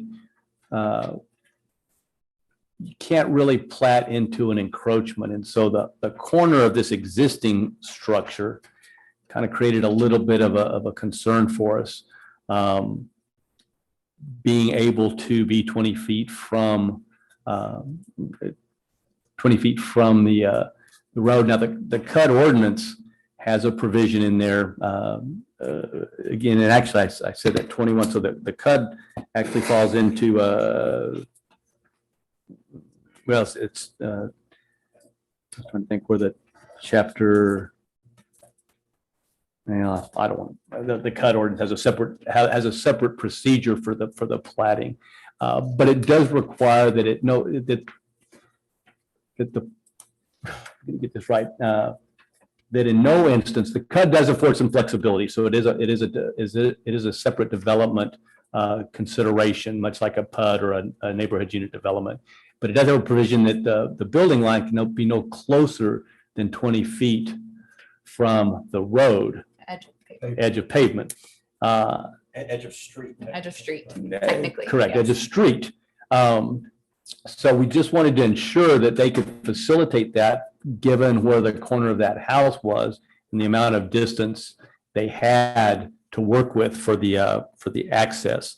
And we did, actually, we had the city manager come in and we sat down and we looked, and I don't know, I think we have a drawing that kind of shows the road curve and does meet that criteria. I guess I just want to, end of the day, we did see that we kind of drew it out where they can navigate, keep that requirement intact with a kind of an S-type road as it comes in, avoid that corner of that house or stay within 20 feet and still have an appropriate fire legal access road. So that was, like I said, that was the one thing that became a little tricky. So can I go? Yeah, go ahead. Okay, so what you guys have in your packet, the latest from the engineer was not the final review. So they were still working on the revisions and the final review of that. What you see on the screen here is the final revision of this plat. Okay. And is showing these appropriate setbacks that Rick was They moved discussing. all the building lines So they moved to 20 feet. They moved all of these building lines Oh, to that's 20 right. feet with the side note that, Number 4, right? sorry, yeah. I want to just get the wording right here. With the side note directly from the ordinance, front building line for lots abutting private street may be reduced to no less than 20 feet from the edge of the street. So So they're showing those 20-foot setbacks with the ability to adjust that setback depending on where the road is placed. That road placement is going to come in a set of civil plans that will be required to be produced to the building department, also reviewed by the city engineer. Right. And that, and as Nicole said, it's important that note does paraphrase the, actually does, is a cut and paste of the ordinance requirement for CUDs. So the major change was the setbacks. That was really besides some administrative things where they put in some of these dimensions here, just that show some distances that they just lacked showing. They didn't change anything. They just wrote in what those dimensions were. The setbacks here were changed to from 5 feet to 20 feet. So I'm going to pull up his. You will note that there is the hammerhead there that because of the distance of that road to provide to meet our fire access The fire concerns. and the fire marshal's Fire marshal review has- was included right. in your packet. What is that distance requirement for a hammerhead? So with 150-foot fire access road and a 150-foot hose lay, you need to be able to reach every wall plane. Anything beyond that requires a turnaround, either a cul-de-sac or a hammerhead. So if you can't reach every wall plane, with that 300 feet. All right, so you always have a 150-foot hose to play with. So that, like I said, but in this case, they were going to exceed the 150, so they needed a hammerhead. So the final review from urban engineering is on the screen, and it says that they take no exceptions to the plat. There's some additional issues that will be Addressed worked in out during the civil plan. the civil stage. plans. And thankfully, he's going to be the same engineer that's, I assume, that's going to be reviewing the civil plans as well. We do have the engineer, the submitting engineer here, if we've got any technical questions. So all the items of correction are beyond the scope of this commission as far as they're related to the development. Those fall into the civil plans. He just wanted to point them out. And They've met the strictest requirements of the platting, of the CUD platting. Like I said, this rest of those items he'll address. He still pointed them out, which is fine. Will be addressed as he says, in the construction plan review. I think by pointing them out now, it probably cuts down on that back and forth during the civil plan review. But the private street going in there, the north side of that private street, how close is that to the Trinity Day School property? I stepped it off yesterday and it's probably 30 paces. So I mean, the property lines So are, There's I was gonna 30 say about between 100 the private feet. street and Moss and Minnows. the proposed private Mhm. street. It's close. So it's Oh. 30 feet. I just could be right, kind of 30 going back down 30 there. Is feet. it between could be right next to it. a school or a church? Is there any, in a roadway, is there any From the research I've done, no. extraordinary setbacks or rules? I think we have to really consider the construction process in relationship to that day school. And I think we also have to consider the transient traffic that's coming in from that day school. I know that there's other developments around schools, but Trinity is the only school that is in session year round. And that side of the building is the building that houses all of the smaller children that might run off the side of the sidewalk to pick a flower, So it's definitely something we need to be mindful of, before we just pass this. With respect to that, does that fall within, No. I mean, my son goes to Trinity and I don't like the I thought of think it's traffic worth- there. Developers could fix it. But I think it's worth even thinking long-term about the playground backing up to this. I think there might need to be, or I would like for there to be some sort of concession to the space between that fence line, that setback, and the development, because the playground backs directly up to this development. But more so, the road into this development is a great point of concern. Oh, if you had a wish list, what are you thinking? I mean, what, At the very minimum, a fence, Fence. from the time of construction. Yeah, so I mean, as part of the cut, and I'm gonna back up Ashley here, because I also have a child that I take into that school on that side of the playground. How many people here have kids at that school? In regardless of that, though, I So- mean, this is something to think So about. the buildings inside the CUD have to be a minimum of 20 feet from the edge of street. And I'm sure that was there for not only a scope and size issue, but a safety issue. So we have no set requirement for that on the other side, which is, means you could have a road really close to that other building, much closer to that other building than would be allowed in the CUD itself. Gotcha. And we don't have an ordinance that change it, that restricts that at all. So it So- is what it is. So but- something like that would fall on the shoulders of council. Yeah, I don't think you couldn't extract a fence. I don't think you would be precluded from, requesting I a think fence we From- can from do that. plat property. notes, can't we? Or much like we did with the manufactured homes and Maybe not comprehensive. Let's give them a minute. I don't have an answer, but I would suspect a developer would. Like Blake. yeah, expect I mean, I don't think this is unreasonable, right? no, think I it's- don't. And this is exactly, one of the exactly reasons why you sit here to look at these things. And, while he's calling just to kill time, I mean, and I have- extensions of roads for purposes that benefit the public, safety reasons, all of those are, I think you've got some broad authority to do that. Is there a fence? There's already a fence So there's in no, the rear of correct, Right. that's where that's the playground, Okay. right? So there's a fence in the rear. So I and can bring it up right here. That's obviously a point of concern, but less concerned than that side, the road access. Here, to give you. So here, if you look at it right here also, so this is Trinity School. This is where this road is gonna come up. That's right. This is the fence back here to the playground. But that road is gonna come up all the way through here. And then back through this way. Yeah, I don't think it's unreasonable to request this. And that could be the job of the P and Z to request it. There's no reason you I'm can't, not debating it. I yeah, just- no, there's no reason you can't I'm make that a just asking condition. the He wants, question. after he agrees with the fence, he's wondering if we're allowed to do That's that. where I'm at. I completely agree with You that. can. If we legally have the right to make. Yes, you can. To make that notation. You have to think too about pickup and drop off as well. Yeah. you know. Well, and they're always right on that side. So this is me standing on the sidewalk and that's the road access road. Right. And that's directly behind the property. But I mean, it's incredibly close. That's the road. That's the school right there. That's a better shot.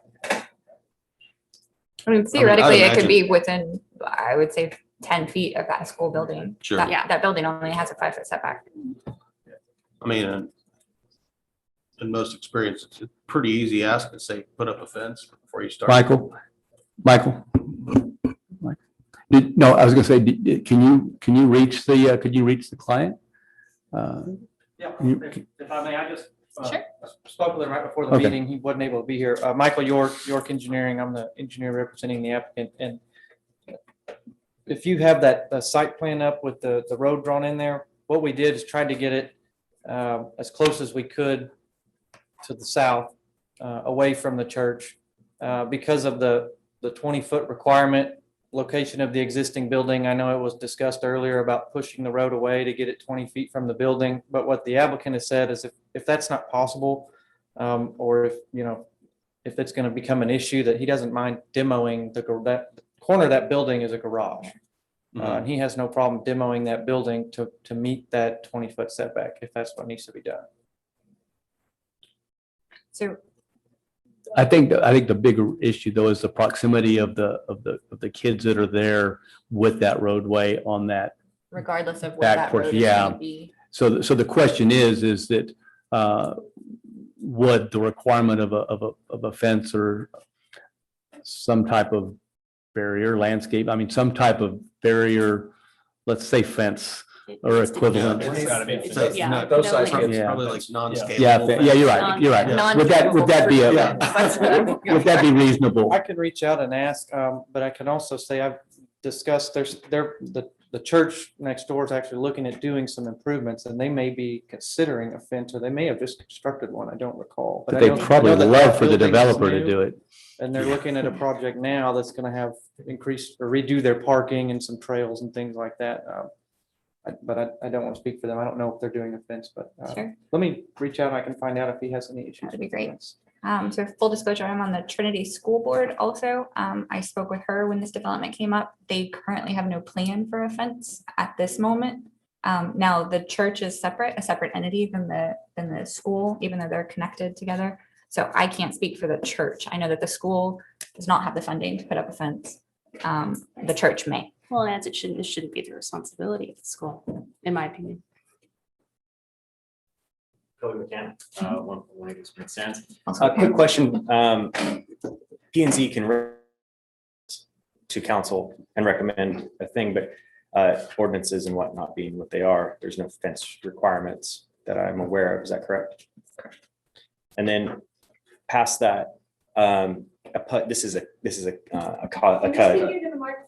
Yeah, this is a cut, and my daughter goes here too, by the way. This is a cud, and so is that considered a variance? Is my question. Is what? A cud. No, a cottage unit development is an If it meets all ordinance ordinances. derived development, much like a planned unit development or a neighborhood unit development. So it has its own criteria. And so if it meets all the ordinances, and there's no fence ordinance, it should be approved, correct? Other than the fact that the Planning and Zoning Commission does have the right to put conditions on an approval for a plat. On approval, but do the conditions have, because there's no vertical in plats, right? So that's a vertical movement. This is a two-dimensional. To create a barrier between the existing property owner, a buffer, all of those things are within the purview of P and Z. I'm just learning on that one because I didn't know that was a thing. I do too. Huh? No, they've got have some pretty broad. So if I wanted to Authority. subdivide two lots, you guys could tell me to have to put fences on those lots. Because that's what this is. It's a lot. So- Yeah, essentially, if there's they could recommend that, correct, for approval. All right. I'm out of the loop on that. Say again. I'm not disagreeing, but I've never seen it. For example, a development, give you a good example, fish cabins over there. We made them improve Howard. A lot more than a fence. They wanted to develop it. They had to improve Howard. We extracted that requirement for approval of the plating. I'm not against the fence. I just don't think it's. But that was under to our purview. create, but that was to create the street front. I was just wondering. I was just But I mean, learning right there. I appreciate it. those are the latitudes. Yeah. If you want to make a fence a condition of the plating, I'll tell you that you can. And remind me of the setback off the fence from the playground, that playground fence, what is the setback for construction there? The back fence line. Go right up to it, right? Okay, I'm so I sorry. apologize. I'm not following exactly what you're asking. So this, if you look at this portion, what Yeah, portion of so the fence? the This back- portion? Yes, yes. So their property does not touch this back portion of the fence Okay. at all. So the only portion that really that touches the school portion is that road that goes from Trojan to that curve past this existing house on lot 1. Got it. Okay. So this road comes up next to the school property, past the school playground, and then curves up around here. And then is no longer part of I believe maybe some of this area is owned by the church, but none of that is ever going to be school property. So if a recommendation such as this were made, and we've got 291 feet we're talking about here, how much clarity or detail would have to be put into whether this goes or not right now? Because you could say, okay, it needs to be a 7-foot fence with 6x6 posts set at 4 feet. I mean, I think you just Where can it be effective? make it reasonable in general that a barrier between this portion. Trying to think of the wording. Like I said, you're- Ordinance on Minimum of a fences. 6-foot. We Yeah, don't- you- We don't have ordinance on No, no, fences. Yeah. What about for pools? That's only a 4-foot fence. The only ordinance we have about fences, a fence less than 7 feet does not need a permit.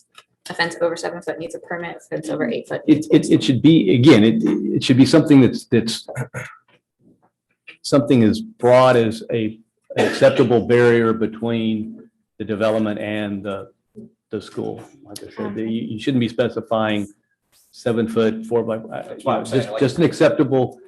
If we start going down the rabbit hole, Right. how far down the rabbit hole do you get before we potentially overstep our bounds? And then the next thing you know, we're. It's got to be for a bona fide public benefit that impacts, that would have an impact on the other one, and it can't be substantial, but a barrier, screening, all of those things would be within what I would say would be your purview. Ma'am, would you like to address this? Susan? Thank you. Susan Powell, 512 12th Street. And if you could, can you back out on that? I can show you where my house backs up to this. I can show them. Surprisingly, I'm not opposed to this development per se. I'm opposed strictly to this development before the drainage problem is solved. I don't think anyone here, I doubt if anyone in the room other than maybe Joellen has seen the property lately. I have a I'm trying picture of to, it. I'm trying to orient myself with that map. So this is you right here. Okay, thank you. Well, the whole green area right below the pointer, yes, that whole green area is underwater right now. And we've been promised literally for years that drainage problem would be solved. That there's more water there right now than there was after Harvey, and it's not going down.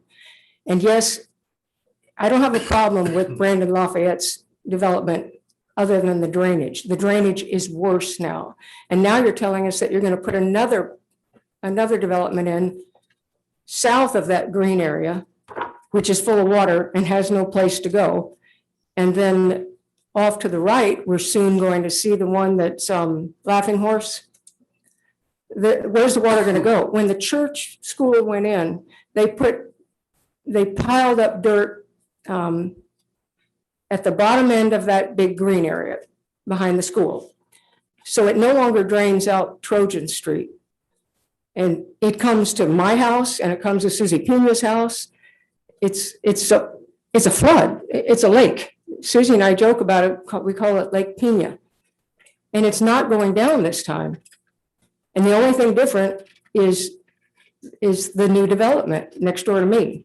I cannot see how a development now can do anything but worsen that flood.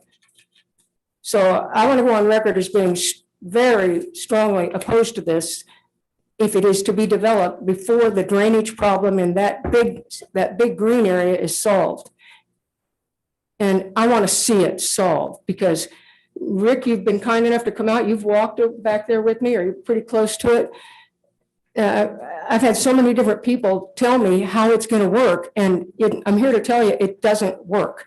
My neighbors across the street will tell you it doesn't work. Susie Pena will tell you it doesn't work. I'm sure Sharon Cobb, if she were still in that lot, would tell you it doesn't work also. Please fix the drainage problem, and then Mr. Shore, is that how you pronounce his name? Then have his development, but please fix the drainage problem first. Thank you. This is what it looked like yesterday. That is a responsibility of the developer. And the She wants to see engineer. what it looked like yesterday. They have a stormwater drainage plan. in there. I'll bring it It's up. all low. But, what flood zone are they in right there? Whose property? Probably so. That's probably, yeah, flood zone, for sure. So no Hey. flood elevation to speak of I mean, right so there. she's not just. No, it's A, not X, Oh, A. Yeah, I would have to look it up. It's A, I think. That's an AE8. I would imagine it's an 8. I can't imagine there would be anything beyond that. But you speaking of that whole area, there's just a lot lower than everything. to the Well, west and Brandon's south. development is an X, so Right. my, His is definitely up higher. yeah. Then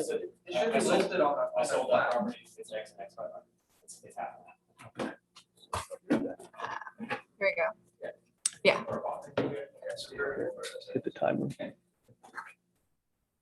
What would you like to? Yes, hi, Kathy Fulton. I want to read to you from section 21-122 or 112, character of the land. Land which the planning and zoning finds to be unsuitable for subdivision or development due to flooding, improper drainage, let me repeat that, adverse earth formations or topography, utility easements, or other features which reasonably would be harmful to the safety, health, and general welfare of the present or future inhabitants of a subdivision and or its surrounding areas shall not be subdivided or developed unless adequate methods are formulated by the developer and approved by the planning and zoning to solve the problems created by the unsuitable land conditions. I was over there the other day with Joe Allen.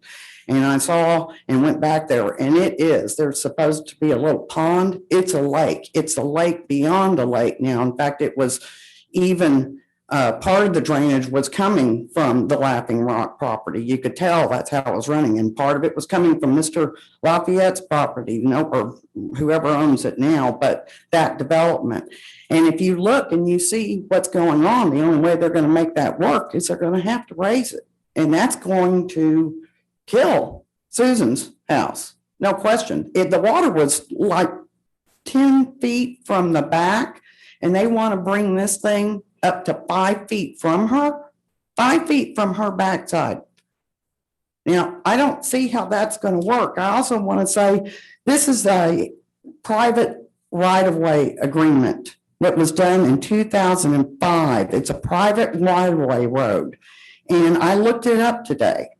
And that road actually does not have a specific width to it, but it does not go all the way to the back of that property. And there is no road in the back of that property because there's nothing but a bunch of pepper trees there.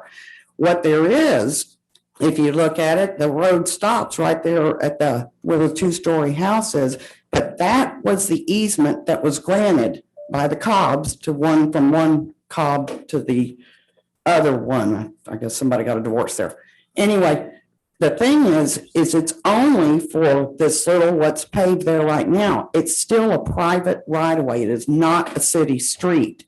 And I don't understand how they claim that this part here is going to be another part of the right of way. Well, that's not from what I read in county records. If you pull it up, it is not a right of way. So I want to clear, and needless to say, the setback issue, I don't know. I'm hoping that is correct, that they're going to have the stuff 20 feet back like they're supposed to. But again, that's supposed to be from a city street or something, not a right-of-way street. That's a private right-of-way. That's a private right-of-way that was granted. If you read that portion of the ordinance, it indicates a setback from a city street, and then you can also make a different kind of setback from a private street. I recommend everybody in this room go over there to her house and go ask her if you could go to the back of her house and go take a look at what we're talking about. That is about the only way to make an informed decision about what this does to that whole area back there. And it is it's a problem now. It will just be a horrible problem in the future. I mean, I can't even imagine what she's going to do. What's scary is it's not going down this time. It's not going down. It seems like they should be required to put some sort of drainage out to the main road, right? When they built that subdivision. Yeah, you need to, all right, well, Applicants required to submit a civil drainage. A staff look over the drainage plan that I'm looking at. Staff has and this reviewing engineer has. yes. And Because from what I see Right. here, there is an 8-inch sewer line that runs along the entire property. I haven't seen a proposed elevation. Obviously, if the way I've always understood it, you're responsible for your own drainage. So if there's drainage that goes that's created by this property that's going onto somebody else's property, then well, they can't. you can't do that. And it sounds to me that what everybody's talking about right now is somebody else, is another property that's sitting low here that unfortunately is. No, I mean, I think they understand. You've got a pond behind your place. It's a lake. Yeah, and we have a lot of water that's still standing. I understand. I'm next to my house. I mean, I've still got water standing from the rain. Something up to drain off on someone else's You property. can, we do No, it, we, no. He said on. no, you can't. You're right, you're correct. Someone else's But you can build it up and manage your own water. And it's nothing that a big check can't facilitate.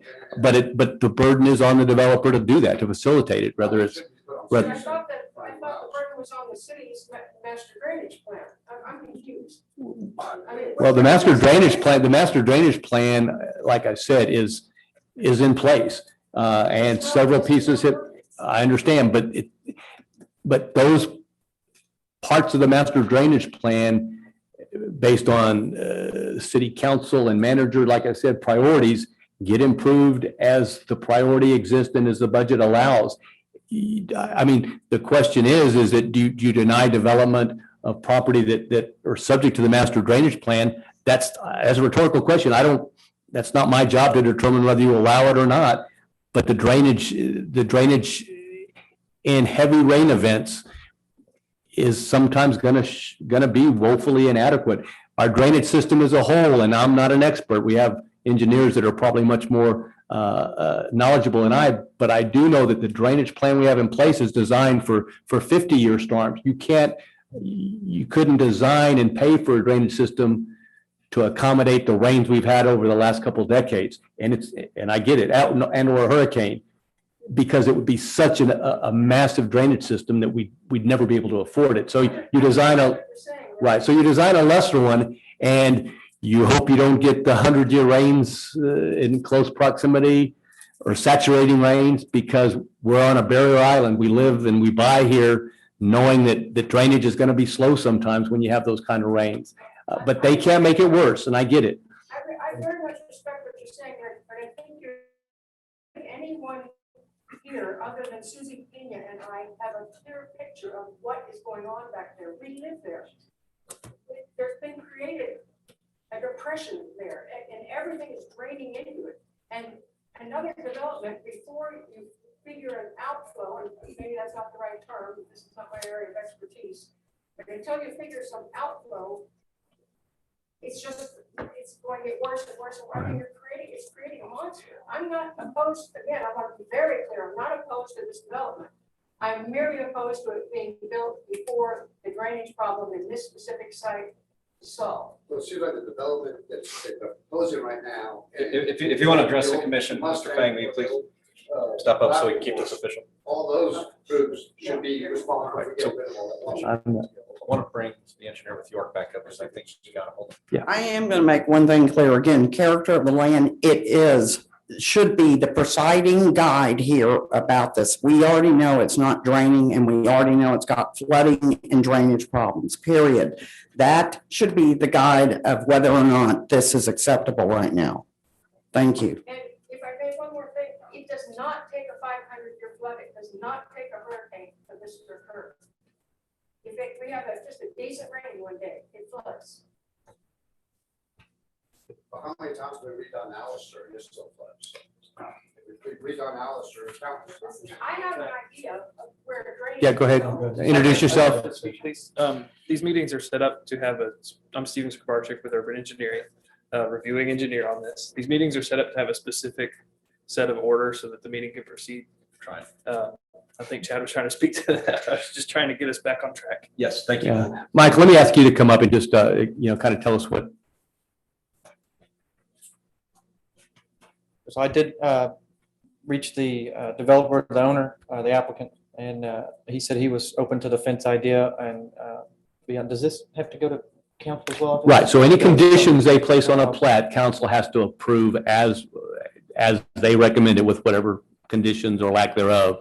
So whatever but it does go to council. It's a dual approval. That's what we understood. So what he said is he's open to the fence idea, and beyond that, he's going to reach out to the church and or school and see if they can work something out together. And so maybe that recommendation may change by the time it gets to council, but for now, he's okay with the fence.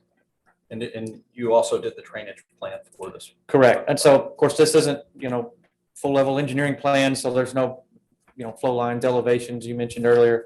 But as somebody else stated, we can't drain onto somebody else's property. It's not allowed. So yes, the site will be raised. And that was one of the comments that will be looked at in the future from the reviewer, that there's a significant amount of fill and they may need retaining walls. But that's, as a design engineer, it's probably going to happen.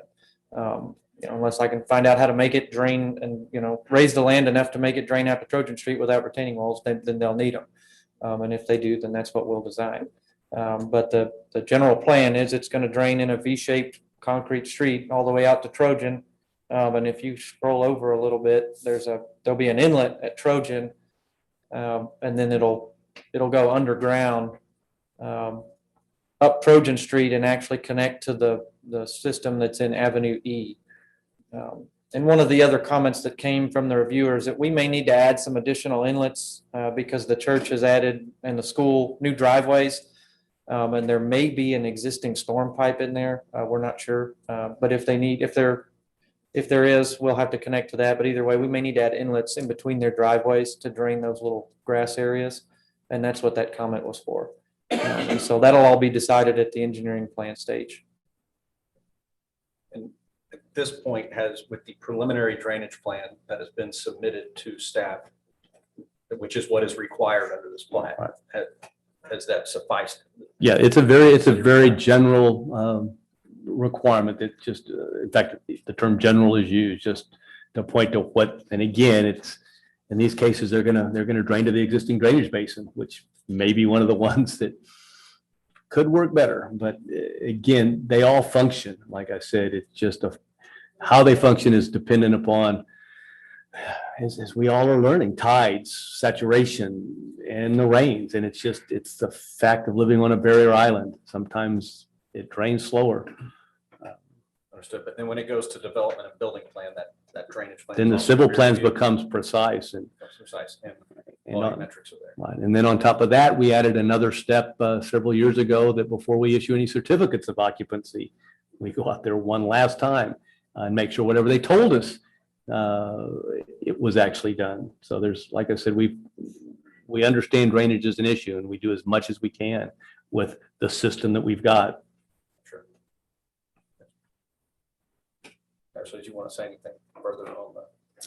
I mean, I understand where you're coming from because I did walk the property yesterday and it is substantial. I mean, it is a lake, issue number one, but I'm assuming that the drainage plan put forth that's not in our purview will take care of that. My biggest qualm with this is the location to Trinity and that road. And having a fence up prior to construction would be if this were to go through, that would be something that I would like to see as a plat note or however we do it.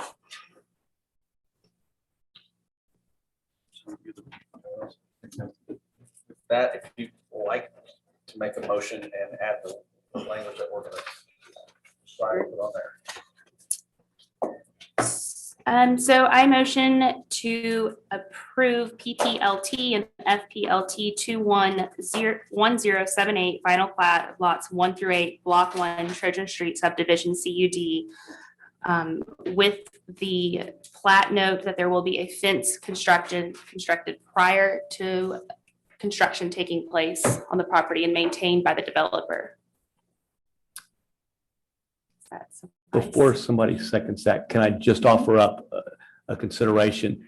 It's well within our ability, staff, to require a construction fence because of your concern. I'm just throwing out there because some of you guys have built, is that I think your big concern is the separation. Yeah. I mean, I think maybe the flexibility to allow on the permanent fence, the more attractive, but create the barrier prior to construction. And we can do that. I'll tell you, that's a requirement we would have made anyway. At construction, they put up a construction type fence. It's not a solid fence. It's going to be chain link, correct? I don't know. I mean, It could be the orange mesh that you put on Do you rebar. understand my concern though? Right. yeah, I don't know how, I mean, I don't know that it's not feasible, and I'm willing to, whatever you guys want to do is fine. But I throw that out there as that we can absolutely and would probably make it a condition. They put a construction fence up in this instance anyway to create a barrier. And then they, prior to prior to completion, they have to build that fence. Right. Kind of gives you a chance to see how it all is going to lay out anyway. Just an idea, that's all. Motion on the table.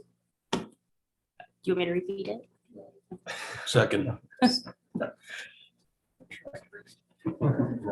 don't know that I did it right. I'm new to this, guys. We've got a motion from Ashley Robertson, a second from Mike Dayon. If there's no further discussion. Nick Lorette, Yes. Mike Dayon, Yes. Ashley Robertson, Yes. Kyle Burgess, Yes. Craig Scott, Yes. Chad Schmides. Yes. Motion carries. Item 4.9, discuss and take appropriate action to confirm that no dune permit BFDP 21-1105 is consistent with the city's coastal management plan. The proposed permit will allow further construction of Palmia PUD. The proposed construction will not impact any critical dunes. Applicant KM Beach LLC, Perry Ben Adams, property location 3900 Highway 364. So since you extracted all of these lots, you want to?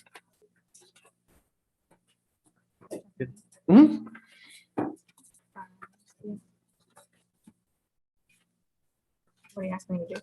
You want to do, yep. So again, Palmia Beach has the lots that are identified here on the plat, and they're all done for ease, really more for staff's ease. They're all listed here as part of this no dune permit. But this is a function of the other having expired.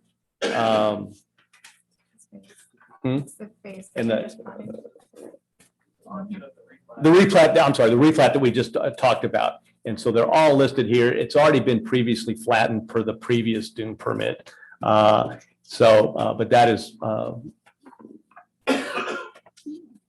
that is no longer valid. Now we got to go back into the no dune permit distinction because it is within the 1,000 foot. So this lists all the lots that are going to be in that replat phase. And just follows our own protocol, not necessarily the GLOs, which is getting this no dune determination that no critical dunes will be impacted in the development of any of these lots that are identified there. So again, as I say often, hopefully when we get to the comprehensive plan, we'll be able to rewrite the coastal management plan, which will remove this requirement. It's a little bit silly to have to go through this process when you're not impacting any critical dunes, which is the big concern. But nonetheless, we impose it on ourselves, hence this request here. So like I said, it is pretty straightforward. Stephen's here, but we recommend approval. I know the property. Yeah. I take no exception on this. I'll make a motion to approve item 4.9, confirm that no dune permit is necessary for BFDP 21-1105. I'll second that. We have a motion from Mike Dayon, a second from Kyle Burgess. If there's no further discussion. Ashley Robertson, Yes. Kyle Burgess, Yes. Craig Scott. Yes. Mike Dayon, Yes. Nick Lorette. Yes. And Chad Schmides. Yes. Motion carries.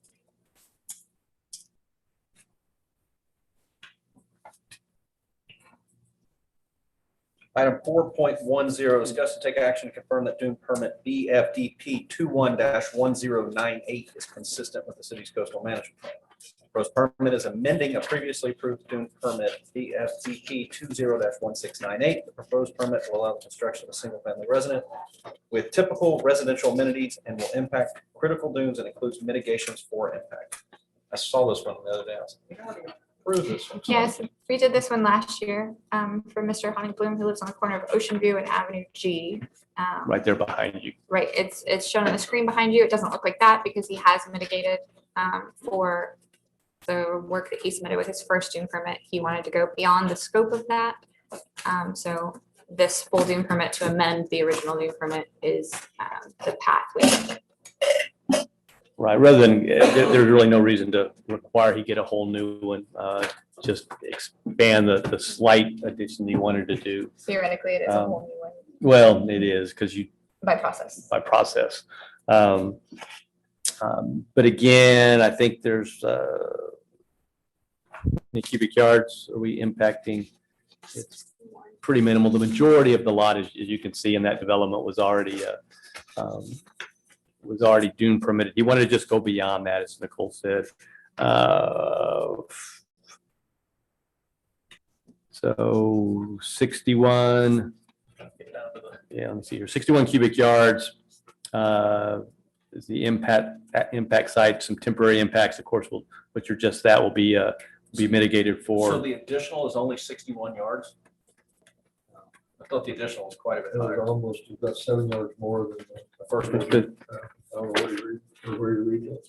It's about 6 yards more. Oh, So sorry, the 6. first Ocean dune permit View. in Oh. the packet is the original one Yeah, that you that's what I was looking at. approved. The second dune permit in the packet is the amendment to that dune permit. So 61 yards was the first original Yes, dune permit request.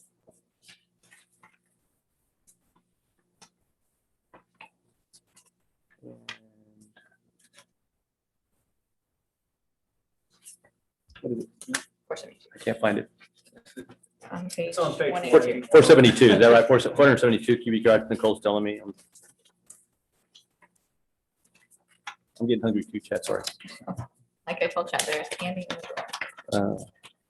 I'm always hungry. There's just different levels of. 472. Correct.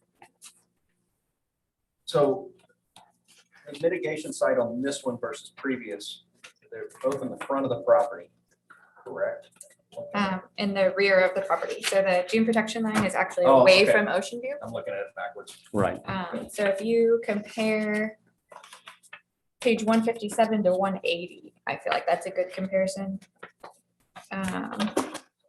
Which is a 182, I see this mitigation of I'm sorry, so 159, what page again, 182? 182, I'm seeing a Sure, mitigation site. that's, you can do that too. That one So will work. 159, page 159 to page 182, is the difference in the dune permit. So it looks like a bulk of the mitigation here is, it's on the street side, right? Correct. There's- And now that hasn't changed. So the location of the mitigation hasn't changed. The amount of mitigation in those Right. areas has changed. So there's piling more up on there. Right. Right, speak to the front. You can look at, you can see the contours. Actually, Yeah. it's a pretty good height. So Pretty good, pretty good. it's, this is the original dune permit. This is the revised dune permit. Sure. Yeah. The blob got bigger. Blob got bigger. Excuse me. Hi. Yeah. Sure. Harris Hip, graduate engineer with urban engineering. I developed the dune permit. The mitigations at the front of the lot, and then the impacts are going to be back to right to where the 1,000-foot protection line is. That's the green part in the back. Just wanted to clarify that. Good, thanks. Should have called you up in the first place. Rather than me stumble through this. Thank you. Goes back to my previous comments, if they can hold it in place with some vegetation.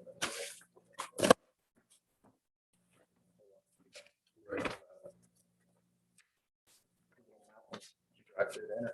Which, Okay, which, better protect the house. which they've gotten better at. I mean, I've seen they did some hydro mulching actually out on the beach in some of those areas there, which I had never seen before with native GLO approved grass seed. So it's, Yeah. you know, I mean, and- Sunflowers always get you and first. some net, yeah, you're right. you and the sunflowers. I don't know because Hannah came after that. So I don't know if we had some significant coastal erosion. Oh, the newer one? No, I don't. No, this was before hurricane season last year. Is that same one? Maybe it is the same one. Yeah.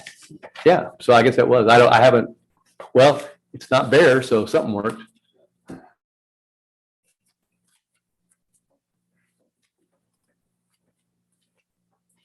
Where are we, guys? We Moves are on. available for discussion. Yeah, so it's consistent, so the new amended dune permit, which is a new dune permit, is consistent with our coastal management plan. Who wants it? I feel like I've talked a lot tonight. You guys go for I'll it. make a motion to approve Dune permit BFDP 21-1098. It's consistent with the city's coastal management plan. Second. All right, we have a motion from Kyle Burgess and a second from Mike Dayon. If there's no further discussion. Craig Scott. Yes. Ashley Robertson. Yes. Kyle Burgess. Yes. Nick Lorette. Yes. Mike Dayon. Yes. Chad Schmidt. Yes. Motion carries. Item 4.11, discuss and take action to confirm that dune permit BFDP 21-1373 is consistent with the city's coastal management plan. The proposed permit will include graded plots of land for future residential subdivisions and amenities. The proposed construction will impact critical dunes and includes mitigation for those impacts. Applicant C. Oaks Investment 2 LLC, property location 5800 Highway 361. So this picture, I think, makes it the most evident of what Cinnamon Shore owns and what they did on their previous dune permit. So I bet you can guess what this covers. Yeah. Stephen, you want to come up? You're here, so why don't you come up and Or Harris actually. Harris, submitted- oh, Harris, come on. Harris submitted the dune permit This is your first meeting, right, with us? Yeah. in real life. Yes. In real life, correct. One virtually. Anyway, well, Um, welcome to the nightmare. Thank you. Happy to be here. So go ahead and just, like I said, as Nicole says, it's pretty obvious, the property in question. Want to just kind of walk us through the You want to explain what the dune Development. permit does and Yeah, of course. Harris, a graduate engineer with urban engineering. There were those 2 tracts of land that they hadn't had the dune permit approved for yet. And so there was, after doing some analysis, we found that only, I believe it was, I don't have the paper in front of me. yep, you don't have to give exact numbers. We mitigated what was necessary and added it to the primary dune ridge and in a low spot. And it should accommodate and reinforce the dune ridge as is required in the coastal management plan. Let me add to that. The dune line that's kind of created when Cinnamon Shore was developed is pretty straight along the back of the development. This dune permit continues that line, and there's actually a low spot in this location, so the dunes will go back towards the beach, but we're building up that line a little bit with the required mitigation. So the dunes in the green part of the track that you can see there are pretty sporadic and not connected. So it's a benefit to take those dunes that are not connected and build up a portion of the dunes that are lower and subject to a blowout whenever there's a storm. So that's what we did. We took some of those smaller dunes and moved them back into the dune system in the primary dune ridge. What was the total volume?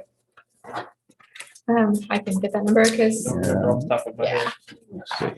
So it's in here in the. it is. Yes, it's on the impacts and mitigation exhibit. When I get into these pictures on the computer, it gets real slow. It does get busy. I was looking too. Word file. So either 556 or 566, 560. somewhere in the 500, That's it? 500 to 600 range. Mhm. And if I remember correctly, that's pretty similar to the previous dune Previous permits one, for Cinnamon it was- Shore, where there wasn't two. I don't Do know if you that? did I that. don't know. Daniel did that. I didn't do the previous dune Um, permits for the subdivision development. So if I remember correctly, going back to those other Cinnamon Shore South dune permits, it was pretty minimal mitigation for the amount of tracks that they covered. Well, the whole dune structure down there is a lot more narrow than It it is up is. here in this part. Yeah, it's definitely not as substantial. I got 450 feet in front of me of nothing but dunes. Right. And if you go out here, it's not, There's not much. there's not the same system there. All right. So there were some comments from Yeah. Hanson. They did update that dune permit with some of those administrative changes. They were pretty minimal. It was, changing a wording in the introduction and kind of cleaning up one of the exhibits. Hanson has submitted a no exceptions letter. Very cluttered with labels. Yeah, Yes. Yeah, so they Got did clean that up. even more so when you reduce it to 8.5 by 11. Oh, yes. It is consistent with the coastal management plan. And we recommend approval. I'll make a motion for item 4.11 to approve that dune permit BFDP 21-1373 is in. What's the? Consistent. Consistent with the coastal management plan. Thank you. I'll second. Okay, we've got a motion on the table from Mike Dayon and a second from Ashley Robertson. There's no further discussion. Nick Lorette, Yes. Kyle Burgess, Abstain. Michael Dayon, Yes. Ashley Robertson, Yes. Craig Scott, Yes. and Chad Schmidt. Yes. Motion carries. Item number 5, planning and zoning commission comments and items for future consideration. I have a comment. I did a poor job tonight of keeping order when people were breaking up. I will not do that in the future. So if anybody reads the minutes from this meeting, they can read our for next time. Everybody can have their fair chance to speak. If they're going to do it at the podium, they're going to get their 3 minutes, and we're not going to have this going on. During public comment. What's that? During public comment. During public comment. And I'll make that. I will let that be known next time again, that everybody is welcome to speak when the time is allowed, but this cross talking back and forth is. Makes it difficult. So I will take that upon That's myself. actually protocol. Yeah. Get a buzzer. Part of Robert's. I understand. I was trying to be kind and let everybody get their piece out, but then It just goes. That's what happens when you're kind. then the snowball starts rolling. So, So You did a good job. it's all right. We appreciate it. and I think we're gonna. Appreciate your comments. Thank I you. was- I think we're also going to try to continue and readdress the dune mitigation follow-up. This was such a long agenda. Yep. tonight. Yeah, hopefully we don't get so I many. fully agree items. to what's. And that's probably, I mean, Nicole asked, is there anything else you want on there? I go, are you kidding? And it completely escaped my mind because So I do have just a question for you guys. So for Nick, I print out his agenda. That makes it easier for him. I know that, Dyslexic, I can't play on those computers. I've been trained to be able to do this and design, but I can't go past one. so Ashley, I don't mind printing out the agenda for you ahead of time and you can just pick it up the same way Oh, You that don't Nick have does. to do that. You have a ton on your plate. I mean, it's literally just printing 2 copies instead of and the one. copy machine does a lot of the work. Most of the work. Okay, you're welcome. Else would like a copy printed, or if there's anything else I can do to help make it a little easier. I mean, it's always nicer to have it in paper, but I'll look at the agenda before, So and def- then I'll just let you know. if So, there's a okay. section or something, but if that's Definitely. more difficult, It's really not hard. yeah, None of it's hard. sure. I'm just getting faster at scrolling here, but yeah, there's always the delays that Chad When mentioned. you get to the pictures, it gets slow. It's hard. The Word docs. It's hard. If everything was fast, it would be easy. But, Yeah. so if anybody does want a hard copy of any section or the whole agenda, if you let me know ahead of time, I can have that here for you. Or you can pick it up ahead of time. Thank you. Thank you. With that, I'm going to call to adjournment the May 25th Planning and Zoning Commission meeting, for the City of Port Aransas at 7:27 PM. Hear ye, hear ye. Thank you. Sorry, Dad.